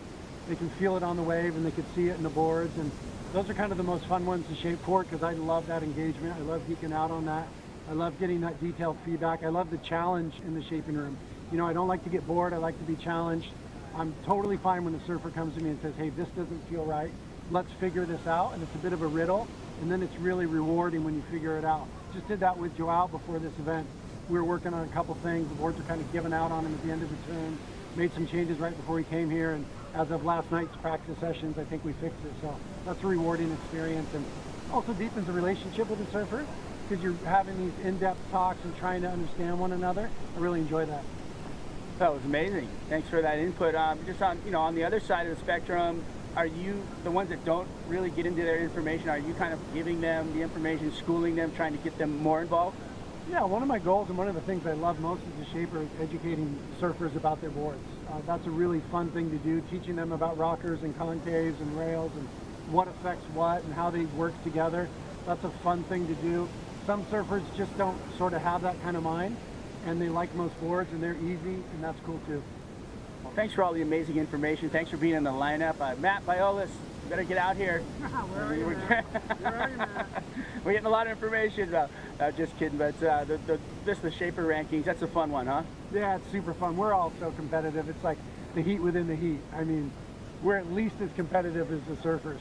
So it's fun. Matt's killing it, but we're working on it. All right, well, good luck to you guys. You know, what do you think? There's like 10,000 points in separation right now. You gonna catch up? Yeah, I think we're gonna catch up this event. Let's go back to you guys. Some great information right there, Mr. Merrick. Wow, Strider. I think he was one of the first Lost Surfboards riders just trolling Brett Merrick a little bit in the channel. But you know what? We'd love to see it because the 2025 Vissla CT Shaper rankings are heating up. And yes, the Shapers are just as competitive as the Surfers. Lost has a huge lead for now. And this is a bit of friendly fire for the Channel Islands team as Breeze Hennessy and Vahina Pierre both riding CI surfboards. We got 22:22 to go on the clock so far. We got Vahina Pierre with the edge at 5.67. This is another goofy versus regular matchup, and so far the goofy footers got it. That's crazy. Makes us proud. And usually you think the opposite when you're talking about like a right-hand point break, that it's pretty fast down the line. We'll see. We've seen some texture throughout every day in the later heat, so. We got 21:48 to go. Surfers setting themselves up in the takeoff zone while we wait for the next wave to be ridden. Let's go down to the glass. Mitchell Salazar with Molly Picklum. That's right, here with Pickles, congratulations. You came up against a dangerous wildcard right there in Kier Pinkerton. But the way you're surfing, the way you're competing this year, I'd have to say, Molly, is the best I've ever seen you. What do you attribute it to? Oh, thanks, Mitch. Yeah, firstly, Kira, I was definitely like, it's not an easy, all these wildcards are deadly. They've done some damage already, and obviously she's a really good surfer and competitor as well. But yeah, for me, I just try and settle down, you know. It's not a rush, 35 minutes. I was stoked they added 5 minutes on so I could just like wait and be certain on a couple waves I'm taking off on, and just trying to make decisions and take off on waves, make me excited, and then just finish them. But I was pretty like devoted that I didn't finish that one, because then I would have had like 2 good scores and have been a bit more comfortable. And the cool thing about yourself, you're traveling with a really small crew. Your best friend Kobe's right here with you. She's caddying. What's that kind of been, that environment been like behind the scenes, Molly? Yeah, it's fun. I mean, I'm so lucky. I've been saying to everyone here, Caroline and I were actually chatting about it. Like, we go all year round along, far away from home, and to have good people around us is really important. And I've been so lucky to have a friend like Kobe, and then my boyfriend in the early events was just so helpful, having that support and just the love, you know. You're so far away from home, and yeah, I'm so stoked and honestly so grateful that Kobe could join me. She's taken time away from her family, and yeah, just so grateful to have good people around. Catching many waves outside of the contest zone too? Yeah, here's the surf city, you know. There's waves everywhere, and Kobe, she's a frother, so she definitely keeps me on my toes. We're surfing heaps, and it's actually pretty funny. I've not won a heat outside of the events. Kobe just keeps smashing me, so normally like it'd be nice to get a little confidence boost, but I just keep getting smoked. Well, you didn't get smoked into this one. Congratulations. Yeah, stoked to be through to finals. Appreciate it. Great attitude. You know, that's it's the attitude of a champion right there. You know, you of course, you take the good, you take the bad. But for Molly Picklum, advancing through up against a highly wild card, Kara Pinkerton. And I like that she says, you know what, this is Surf City. It's like kind of what Madonna said, right? Tropical, the island breeze, all of nature wild and free. This is where I long to be, Jesse. This is your zone now. La Isla Bonita, AKA Surf City, El Salvador. There you go. So fun and games on the glass, but in the Red Bull athlete zone, we've got a pre-brief happening. So the R&D that Mike Parsons has been doing throughout the morning, and of course throughout the entire season, trying to make sure that Caroline Marks is armed with all the information she could possibly need. I can't read lips, but Jesse, what do you think is the information being passed back and forth here? Well, first of all, I think that the surfers are sitting a little bit too deep because they just let another set go by that was very good, just tapering down the line. But back to, I think just coaches try to keep it simple, like remind the surfers that They worked all the way through this moment. This is the fun part of it. Very stressful fun part of it, but this is what they do it for. No one surfs or train just for the fact of loving training and surfing. Like, they do it because they love putting on a jersey at first. So this is the fun part, and just try to, I don't know, play a clean, smart heat. Don't overthink it, make the right decisions. And one thing that I asked, it was Tom Whittaker, Luke Egan, and Snake in Portugal, and I asked them, what would take to win, what would take for you to, what's the strategy you give and an advice you give to the surfer today? And Luke and Snake looked at me and didn't, I thought they were gonna like kind of process it and think about it, just looked at me, and both of them said at the same time, win. So it's that simple, you know, like, try to not complicate things and go there, do your best, and win. Yeah, one word advice, win. I was so surprised. Like, I thought they were gonna try and, like, you know, maybe they were hiding from me. They didn't want to pass on too much information. There's something called the KISS method, K-I-S-S. Keep it simple, stupid. Keep it simple, go out there, don't overthink it. Yep.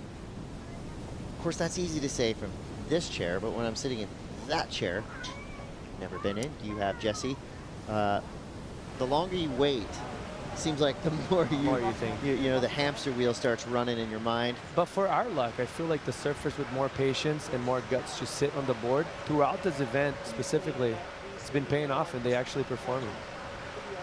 Bella Nichols coming up next. You also see Iago in the back there having a look. He knows, like, you know, there's a possibility of them running his heat 1 against Samuel Pupa, which is going to be a huge test on a day like today. That's my favorite heat. That's going to be a video game. That's going to be a video game. I know. I can't wait. I hope they know that. So I hope they just stepped it up, and it's just going to take a big air on the first wave to just blow that whole thing up. That'll be a video part for sure. It would be nice if it just starts with a flurry of waves, because the better one of them surf, the other one's going to step up, and sometimes he gets that slow cooked heat where no one really catches a wave, no one really gains gap on the other, and everyone gets tense. So, which I don't think that's going to be the case. Both of those surfers are way too good, and obviously Iago in form so far throughout the year, and Samuel in form in this event, and he knows this is a chance he has to blow up. This is probably the best conditions that he could ask for as far as what we have ahead of us, together with Snapper Rocks, which he has won there before, and I think got second before. So look back at the recent history. Brisa Hennessy, 5th last year, 9th 2 years before that. Surprisingly. Decent, but you know, with the women's tour, those 9ths are pretty glaring, right? And that's not a keeper. And you got to think about it, that's the 9th in 2022 is after the cut, so that means she lost first round. I mean, whatever second round would be, right? So for this type of surfing that she has, I'm actually surprised that she doesn't have bigger numbers here. It suits her surfing so well. You know, it's definitely calling her the most improved surfer in 2024 and 2023. I agree. You know, she had some ups and downs in previous years, but then in 2023 and 2024, we just saw a completely different, brand new Brisa Hennessy, and she was fighting for titles, and I think she'll continue to do that. This is probably just a little bit of a slow start. She is that good. It's part of it, and you have to deal with best in the world, have to go through it. And the good thing about it, when you go through a low, you know, after it's getting better. So you get back that rhythm again, you get the confidence back, and it's all upwards. But I do agree with you, very improved surfer last year. Like, I remember the first wave I saw from her at backdoor, it was a small backdoor day, and you could see how much more speed she was carrying, how knifer she was on rail. So it was an interesting kind of conversation. I put it out there on my Instagram because I was suffering a slump. Obviously a different type of slump than surfing the championship tour would go through, but do you have any tactics, or have you heard from coaches or even therapists about how to kind of battle through a slump and come out on the upswing? I think putting in the work is, I think it's the best of it, because you start to not have doubts in your head anymore, because you know you've done enough and you're sure about it, that the work was done, and it's a matter of things clicking. But you can't, no matter how much people tell you, advices will help in those situations, but it's 95% up to you to get out of that yourself. It's really hard. It's basically like, you know, a coach telling something to the surfers to go before they hit the water, but the job's for the surfers itself to get it done. Yeah. There's no one there to help you. A lot of the feedback I got from, you know, all corners of the world, you know, it's different when you're slumping just in your personal fun free surfing, but I think there's some similarities and things, some takeaways, you know, just riding a couple different boards, get on a fish, get on an egg, ride a log. Go on a surf trip. Have some fun. Go on a surf trip, go somewhere warm, go somewhere tropical. You know, slump busters come in many forms, and I think overthinking the slump is probably your worst enemy. Yeah. That's when you just think, am I just done? But there are ways to get out of those situations. 12:25 to go. Looks like a little potential, but as we wait for the next set to pique the interest of these surfers in the lineup, let's go back to the North Shore of Oahu for a quick chat with Brisa Hennessy. We're so grateful as surfers to, you know, compete at this level, but to have a platform and a voice. I want to make a difference, and I want to inspire that little girl, you know, across the world, especially, you know, in Costa Rica, to go surfing and to practice sport and to get in the ocean, and that's a big fuel for me. And so I definitely don't take my job lightly, and I don't take it for granted, and I feel very, grateful and privileged to be where I'm at. Couldn't have said it any better myself. I mean, Brisa is a special individual, so positive, really carries that Pura Vida, you know, vibe everywhere she goes. And she lives in a warm, tropical, she has a really good life. Free surf, Costa Rica, free surf Fiji. vibe place. Yeah. So she can go home and have a free surf trip. There we go. Pura Vida, Costa Rica in the house. That's double duty right there. That's showing support and also keeping that Salvadorian sun off your face. That is. All right, we're inside of 11 minutes now. Vahina Fierro in the lead with a 5.67. Brisa with a 2.83. What's going to happen next? Stay tuned to find out.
All right, let's get you caught up with what's happened so far this morning. The women have been thriving here at Punta Roca. It started with Caitlin Simmers defeating Luana Silva. Caitlin Simmers advances to the quarterfinals. Silky, smooth, stylish, precise, beautiful surfing. Katie Simmers, your current world number 1. So that was pretty as expected. I mean, Luana Silva, an amazing surfer. But Caitlin Simmers, right hand point break on a beautiful, perfect surfboard. It's a tough tough combo right there. Sawyer Lindblad came through swinging the saw blade, defeating Lakey Peterson on the final exchange of this heat. This one was super fun to watch. Very Sawyer tight now advancing to the quarterfinals. That was very impressive, and Sawyer just once again showing that she deserves to be where she's at, dealing with pressure, dealing with the cut, and still pulling that off. I think consensus says, though, the heat of the day went to the rookies. Ella Kenworthy, Erin Brooks. This one was just wave for wave. You know, this is a great scouting report for things to come from these two surfers. Ella Kenworthy on her forehand. They were exchanging the lead back and forth throughout the entirety of this heat. But at the end of it, it was Bella Kenworthy smashing her way into the quarterfinals. And Bella just such a powerful surfer, like very explosive. Takes her time off the bottom turns, but once she gets on the lip, she does a lot of damage. As you can see right there, upper body. There you go! Always using to her advantage. Good expression throughout. And Jason right there. Dad's proud. You know, we get back into the water, live action happening right now at the 7-Eleven mark. Brisa Hennessy from the outside to the inside. Solid surfing right there for Brisa. Started off with a 4.5. She backs it up with a 4.20. She's now in the lead. Vahina Fierro's out the back with priority with a 5.67 so far. Just one wave ridden with only 6 minutes and 50 seconds to go. This is where things start getting interesting. Vahina has been sitting now for 15 minutes or so. Yeah, and look how much wobble there is right now with the texture of the wind, but she tagged that last section.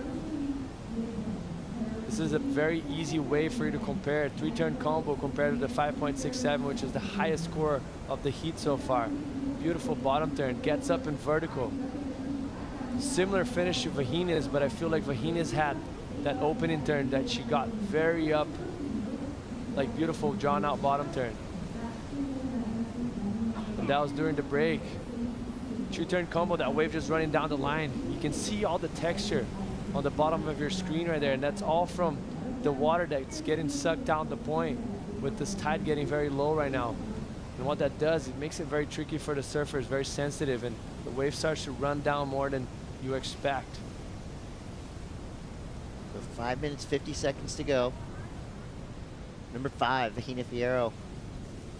Out the back with priority.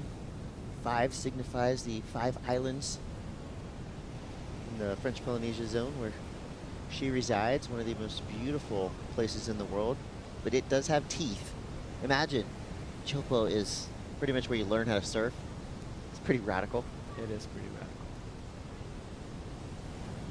You don't need much. I mean, a 3.03 for her, that's either one big turn or 2, 3 turns down the line. But you know she's not surfing for a 3.04. She's the type of surfer that goes for 8s. At this moment right now, this should not be her goal. Like, because you expect something else. There's been a low. As much as there's been sets throughout this heat, the second half has been kind of on the slower side. They missed the first wave, the first set, because they were kind of pushing each other a little bit too deep, and that was probably one of the biggest waves we've seen it so far throughout the day of today. And then there's that second set that came that Vahina was too deep as well. The wave behind Briz is 2.83. So now they sit in that situation of hands attached. Vahina obviously getting a big opportunity here with a score of 5.67, over 1 point on top of Briz's first wave. So, and I'm starting to feel, you know, the kind of the drama rising a little bit. It reminds me of Christopher Cross, Ride Like the Wind. We're actually trying to race the wind right now because you see the texture building, but who better than to report on the wind factor right now than our resident meteorologist Strider Wasilewski. All-weather was. Yeah, you know what? We've got a lot of chop coming over the lip. It's making it really hard to ride the waves. The tide's going to bottom out, so you know we're going to go ahead and we're going to call it off for the day. We're really kind of finding an inconsistent sea of the waves and with the wind, and you know what? We want to give the surfers the best opportunity at the best wave, so we're going to call it off. We're going to check back in tomorrow morning. Could be pumping again. You never know here in El Salvador. Wake up and check it. That's the best way to go. We'll see you guys soon. Big news there Strider Wasilewski with 3 minutes and 30 seconds to go. We're gonna go ahead and say timeout. And I mean, yeah, you never know what's gonna happen next. I mean, it is unpredictable. The one thing we can say is there's gonna be waves somewhere along this coastline in Surf City. We're getting in the water. But will it That's be one thing here we in the can morning? say. This is starting to get in that situation that she should probably start to be looking for anything that comes in front of her. Because obviously with the lower tide, a little bit more inconsistent, a lot of texture to it. You don't want to live for that last minute. So if she, I would say now it's about time to switch the gear and be looking for something on the 4-point range. Don't let it go by. Do you paddle in towards the rocks? I think not yet. I think you don't want to paddle in and maybe a wider wave comes, you know, like, because those waves inside right now, they're going to be very fast and close to the rocks. So they're not going to give you that much opportunity. They're either going to be very short and taper off pretty quick, or just run down the line very fast. So I think she sits in a good spot as far as positioning. But the problem is the clock right now. She cannot let that go. Yeah. It's starting to get very sketchy. Well, it's been a short, impactful day. It's not quite over yet. There still is 2 minutes to go. After this heat wraps, yesterday we were finished around 11 or so, we were having some Corona Cero brunch beers. Well, Joe, Rosie, Jesse, you guys are going to be enjoying some Corona Cero breakfast beers. It's only 9:45 a.m. here in El Salvador. And it feels like this day has been long already with so much drama and excitement out in the water. Look at the surfers. We're going to wrap it up here, but not without a big finish. Set rolling through. This is nerve-wracking, Chris. Like, there is a set, but it's kind of the first one's going very wide and very deep, and the second one kind of swinging wide. Let's see if she's going to be in position for it. She has to pull the trigger with 1 minute and 30 seconds. Wow, that's a long line right there, but you see the little rib kind of separating the outside section through the inside. She could be in the perfect position. And here we go. Waves looking pretty chonky, but she's got the skills. Big snap right there. She had to go for it. She did. Was that a 3.03 worthy turn? I don't see that being a 3-point. I think that there's needed to be more done on that wave. But there's sets. She's going to have another chance most likely. But obviously Brisa scratching towards her. She needs to push Brisa to go on this next wave so she can have another opportunity. Oh, there's something out the back too. Here we go. Brisa paddling. Little sales tactic there. Vahini can't get it. She should have not pulled. She made Brisa lost the priority, but should have went for the wave behind. All right, here we go. One more chance for Vahini Fierro. Now she's in trouble. You know, that wasn't going to be a 3 by any stretch of the imagination. Oh, she did the right job to push Brisa to go on that wave, but then she kind of kept paddling, so she lost priority once again, and that wave was tapering off. You could see there's no potential. I mean, easy to say sitting here, but there's way more waves out the back that she could have paddled towards it. It was slow, but it was pretty dramatic. That was a good heat right there. Judges still having a look, though. Let's see what they think. It's not over yet. Those surfers right now internalizing, pondering the last 35 minutes. And it's going to be, so this is it. Was this a 3.03? Bam. Pretty, I mean, it was a good solid turn. And in a heat that there wasn't much happening.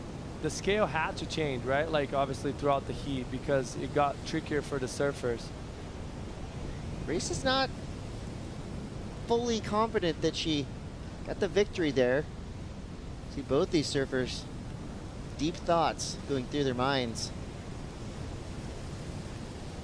The judges now are just having it's pretty simple task for them. Obviously they have all the time in the world to have a look back. Wow, it's a split decision.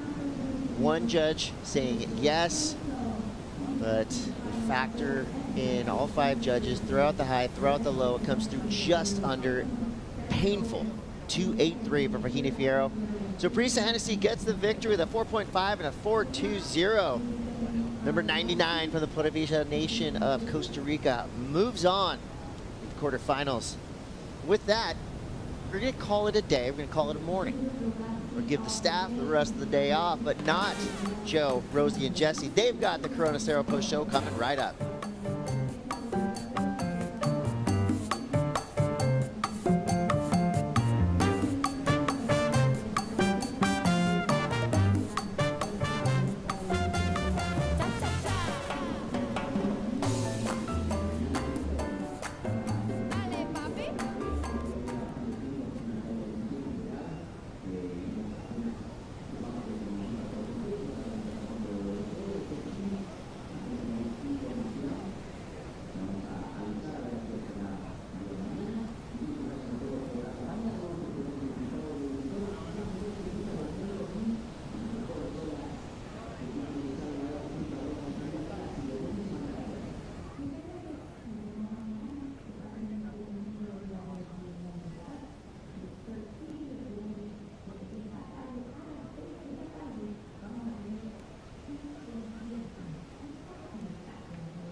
It's time for the Corona Cero Post Show here at the Surf City El Salvador Pro, accomplishing 6 heats this morning.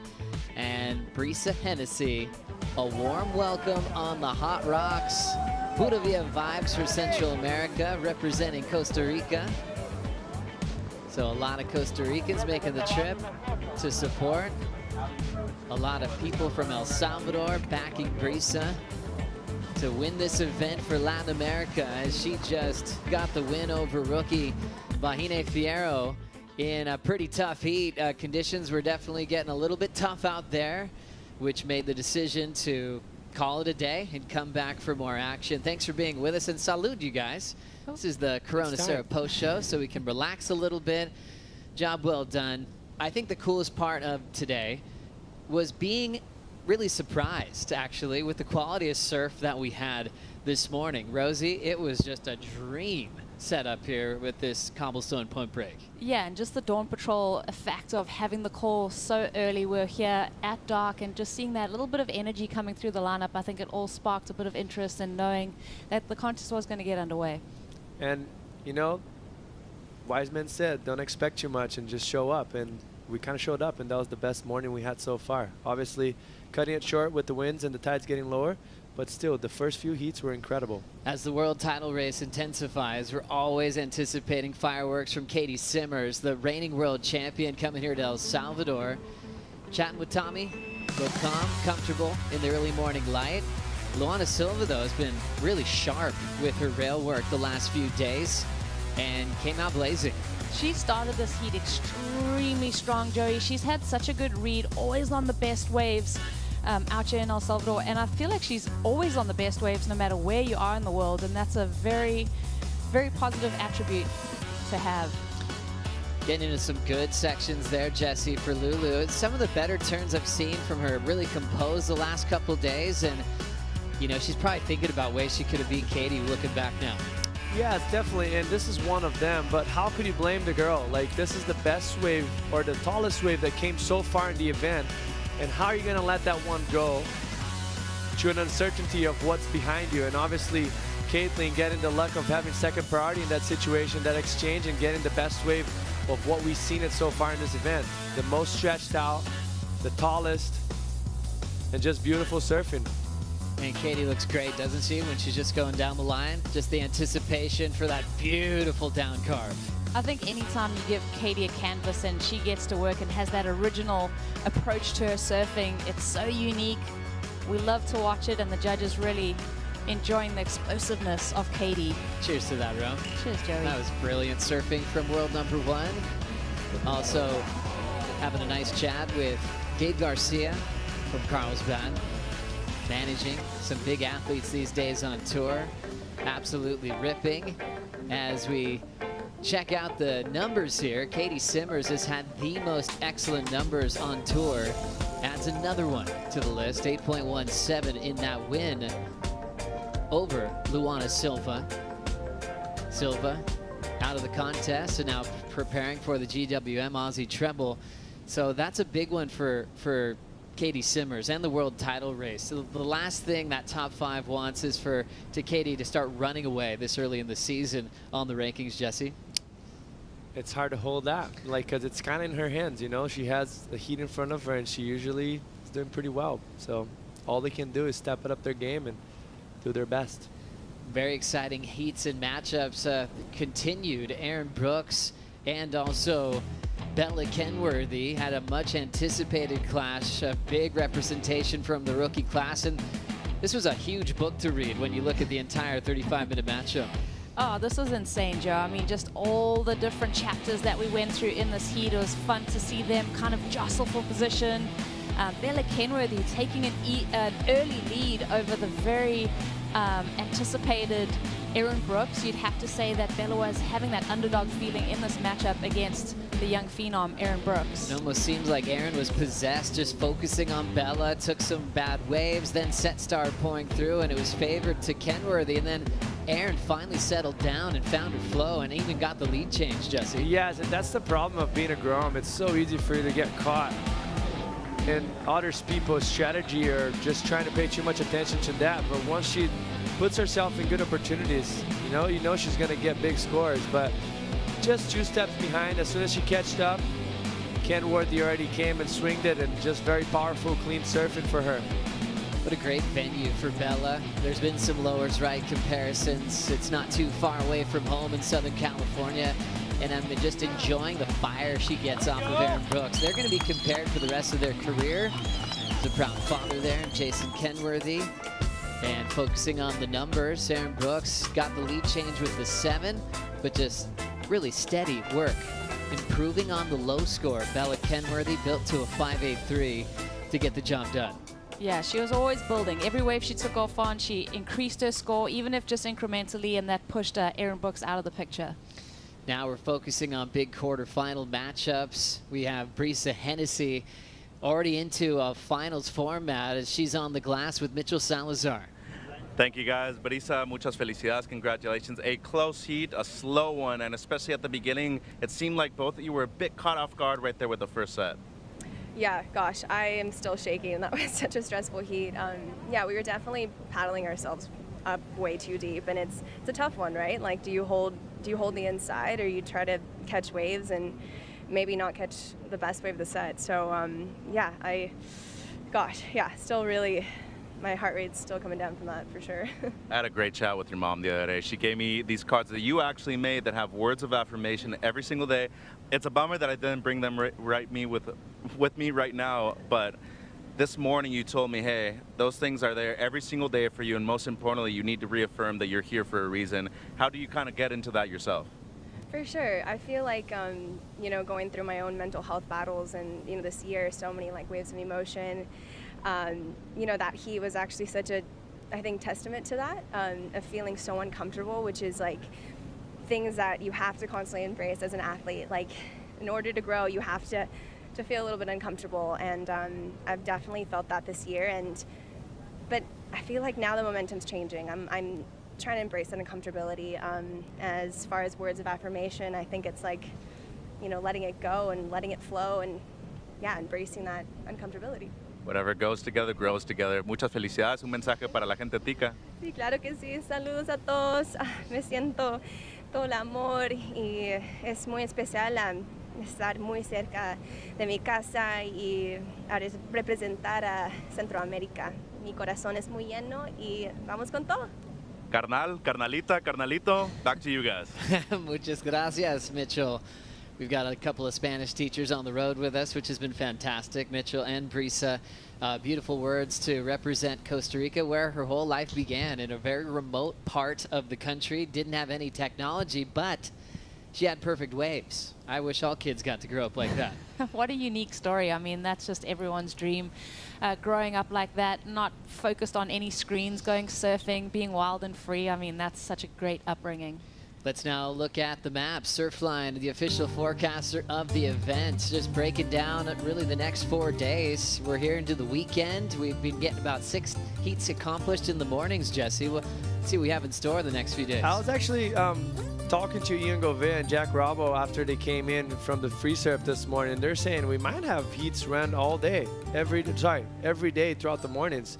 We're kind of waking up and seeing good conditions, and it seems like the next few days actually could improve a little bit from today, so as we look at this little setup here for the next 4 days, I mean, we're not really picking different days. I mean, they all look like the exact same numbers, so well said, Jesse. Probably just show up, wake up, and check it, and maybe we'll just keep that theme alive. Just a handful of heats a day, pupusas by midday, free surf in the afternoon. Life is good here in El Salvador, isn't it? Yeah, slowly catch a monkey. Either way, we're going to crown champions come the rest of the event window. 6 heats at a time. This isn't bad work. Let's get into the top 5 of a short day but effective day. 6 heats accomplished in the round of 16, so 2 left to set up the final quarterfinal on the women's side.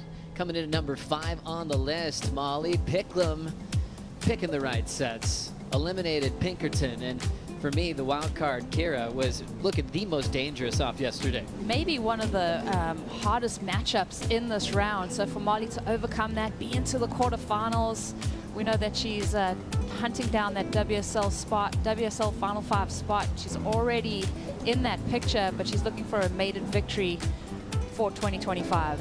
Just a nice, comfortable pace.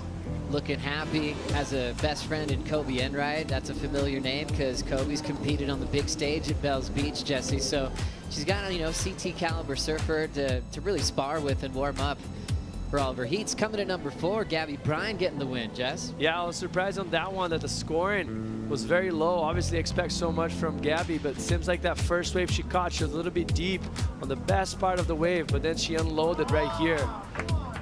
Just great surfing for Gabby, on rail always, and she's no shy of doing some damage on her forehand on the open wall, where she grew up in very good spots, kind of similar. Very true. Coming in on number 3 on the list. This was a wild all-California battle. A young surfer against a veteran. Sawyer ended up eliminating Lakey Peterson. Yeah, this was such a back and forth battle. Came down to the last exchange. Such an extremely close heat. The contrast in styles, the backhand versus the regular footer. Sawyer, I mean, she's been building. I mean, ever since, you know, she had that slip up in the opening round, losing with the highest wave of the heat and needing, you know, a sub 2-point ride to make it through. She's cleaned things up and she's into the quarterfinals. Such a solid backhand, learning so much, and that was really a tough loss for Peterson. Took a while to come into the beach. Number 2, it was this all-rookie clash. A lot of mistakes. They're pushing each other deep. When it came down to it, it was Bella Kenworthy getting the win, Jess. Man, she's so explosive. I get so baffled on how much water she can display for such a young age. You can see it. She's very calm off the bottom turns, but up in the lip, just the body torque. It's beautiful to see, and she's ripping. She's on her way to a good result here once again. She's been improving at every stop this season from a tough result at Pipe, but as her knee's 100%, you can see that she could really release some big turns. Bella happy with her support crew in Channel Islands, and winning the Corona Sarah Post Show today was world number 1, Katie Simmers, with her victory today. Yeah, first excellent ride in this round. Katie just on fire, smooth, controlled surfing. For me, you know, the highlight of this wave is obviously this ending maneuver, but just so smooth. She's unflappable. She's when she's cool and collected, she just does her best surfing. She seems to be in a happy place, as you would be. You have a surf trip feeling. The water's warm, the vibes are high. Katie's loving it. A lot of great ways to describe the surfing of Katie Simmers, and it often goes to comparisons to those purists, those greats, those Curran-esque type lines that she draws. It doesn't look like you can control it. It looks spontaneous, and with finesse and even her personality, you can tell why she's become a hero basically overnight, Jesse. Yeah, and everything can go wrong when you're doing those types of lines. You know, like you can replicate that in the free surf so many times, but when you have a little bit of weight on her shoulders with the jersey, it's so hard to do it. That's why she gets so rewarded. Already into the quarterfinals, so we still yet to see Caroline Mark. She was on deck for that next heat before we got called off, as she's still looking for 3 in a row here at El Salvador. We're going to say goodbye for now. We'll be checking in with you bright and early tomorrow, possible 6 a.m. start here in El Salvador. We'll see you then.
This copyrighted event broadcast is produced by the World Surf League for broadcast around the world and may not be retransmitted, reproduced, rebroadcast, or otherwise distributed or used in any form without the written consent of the World Surf League.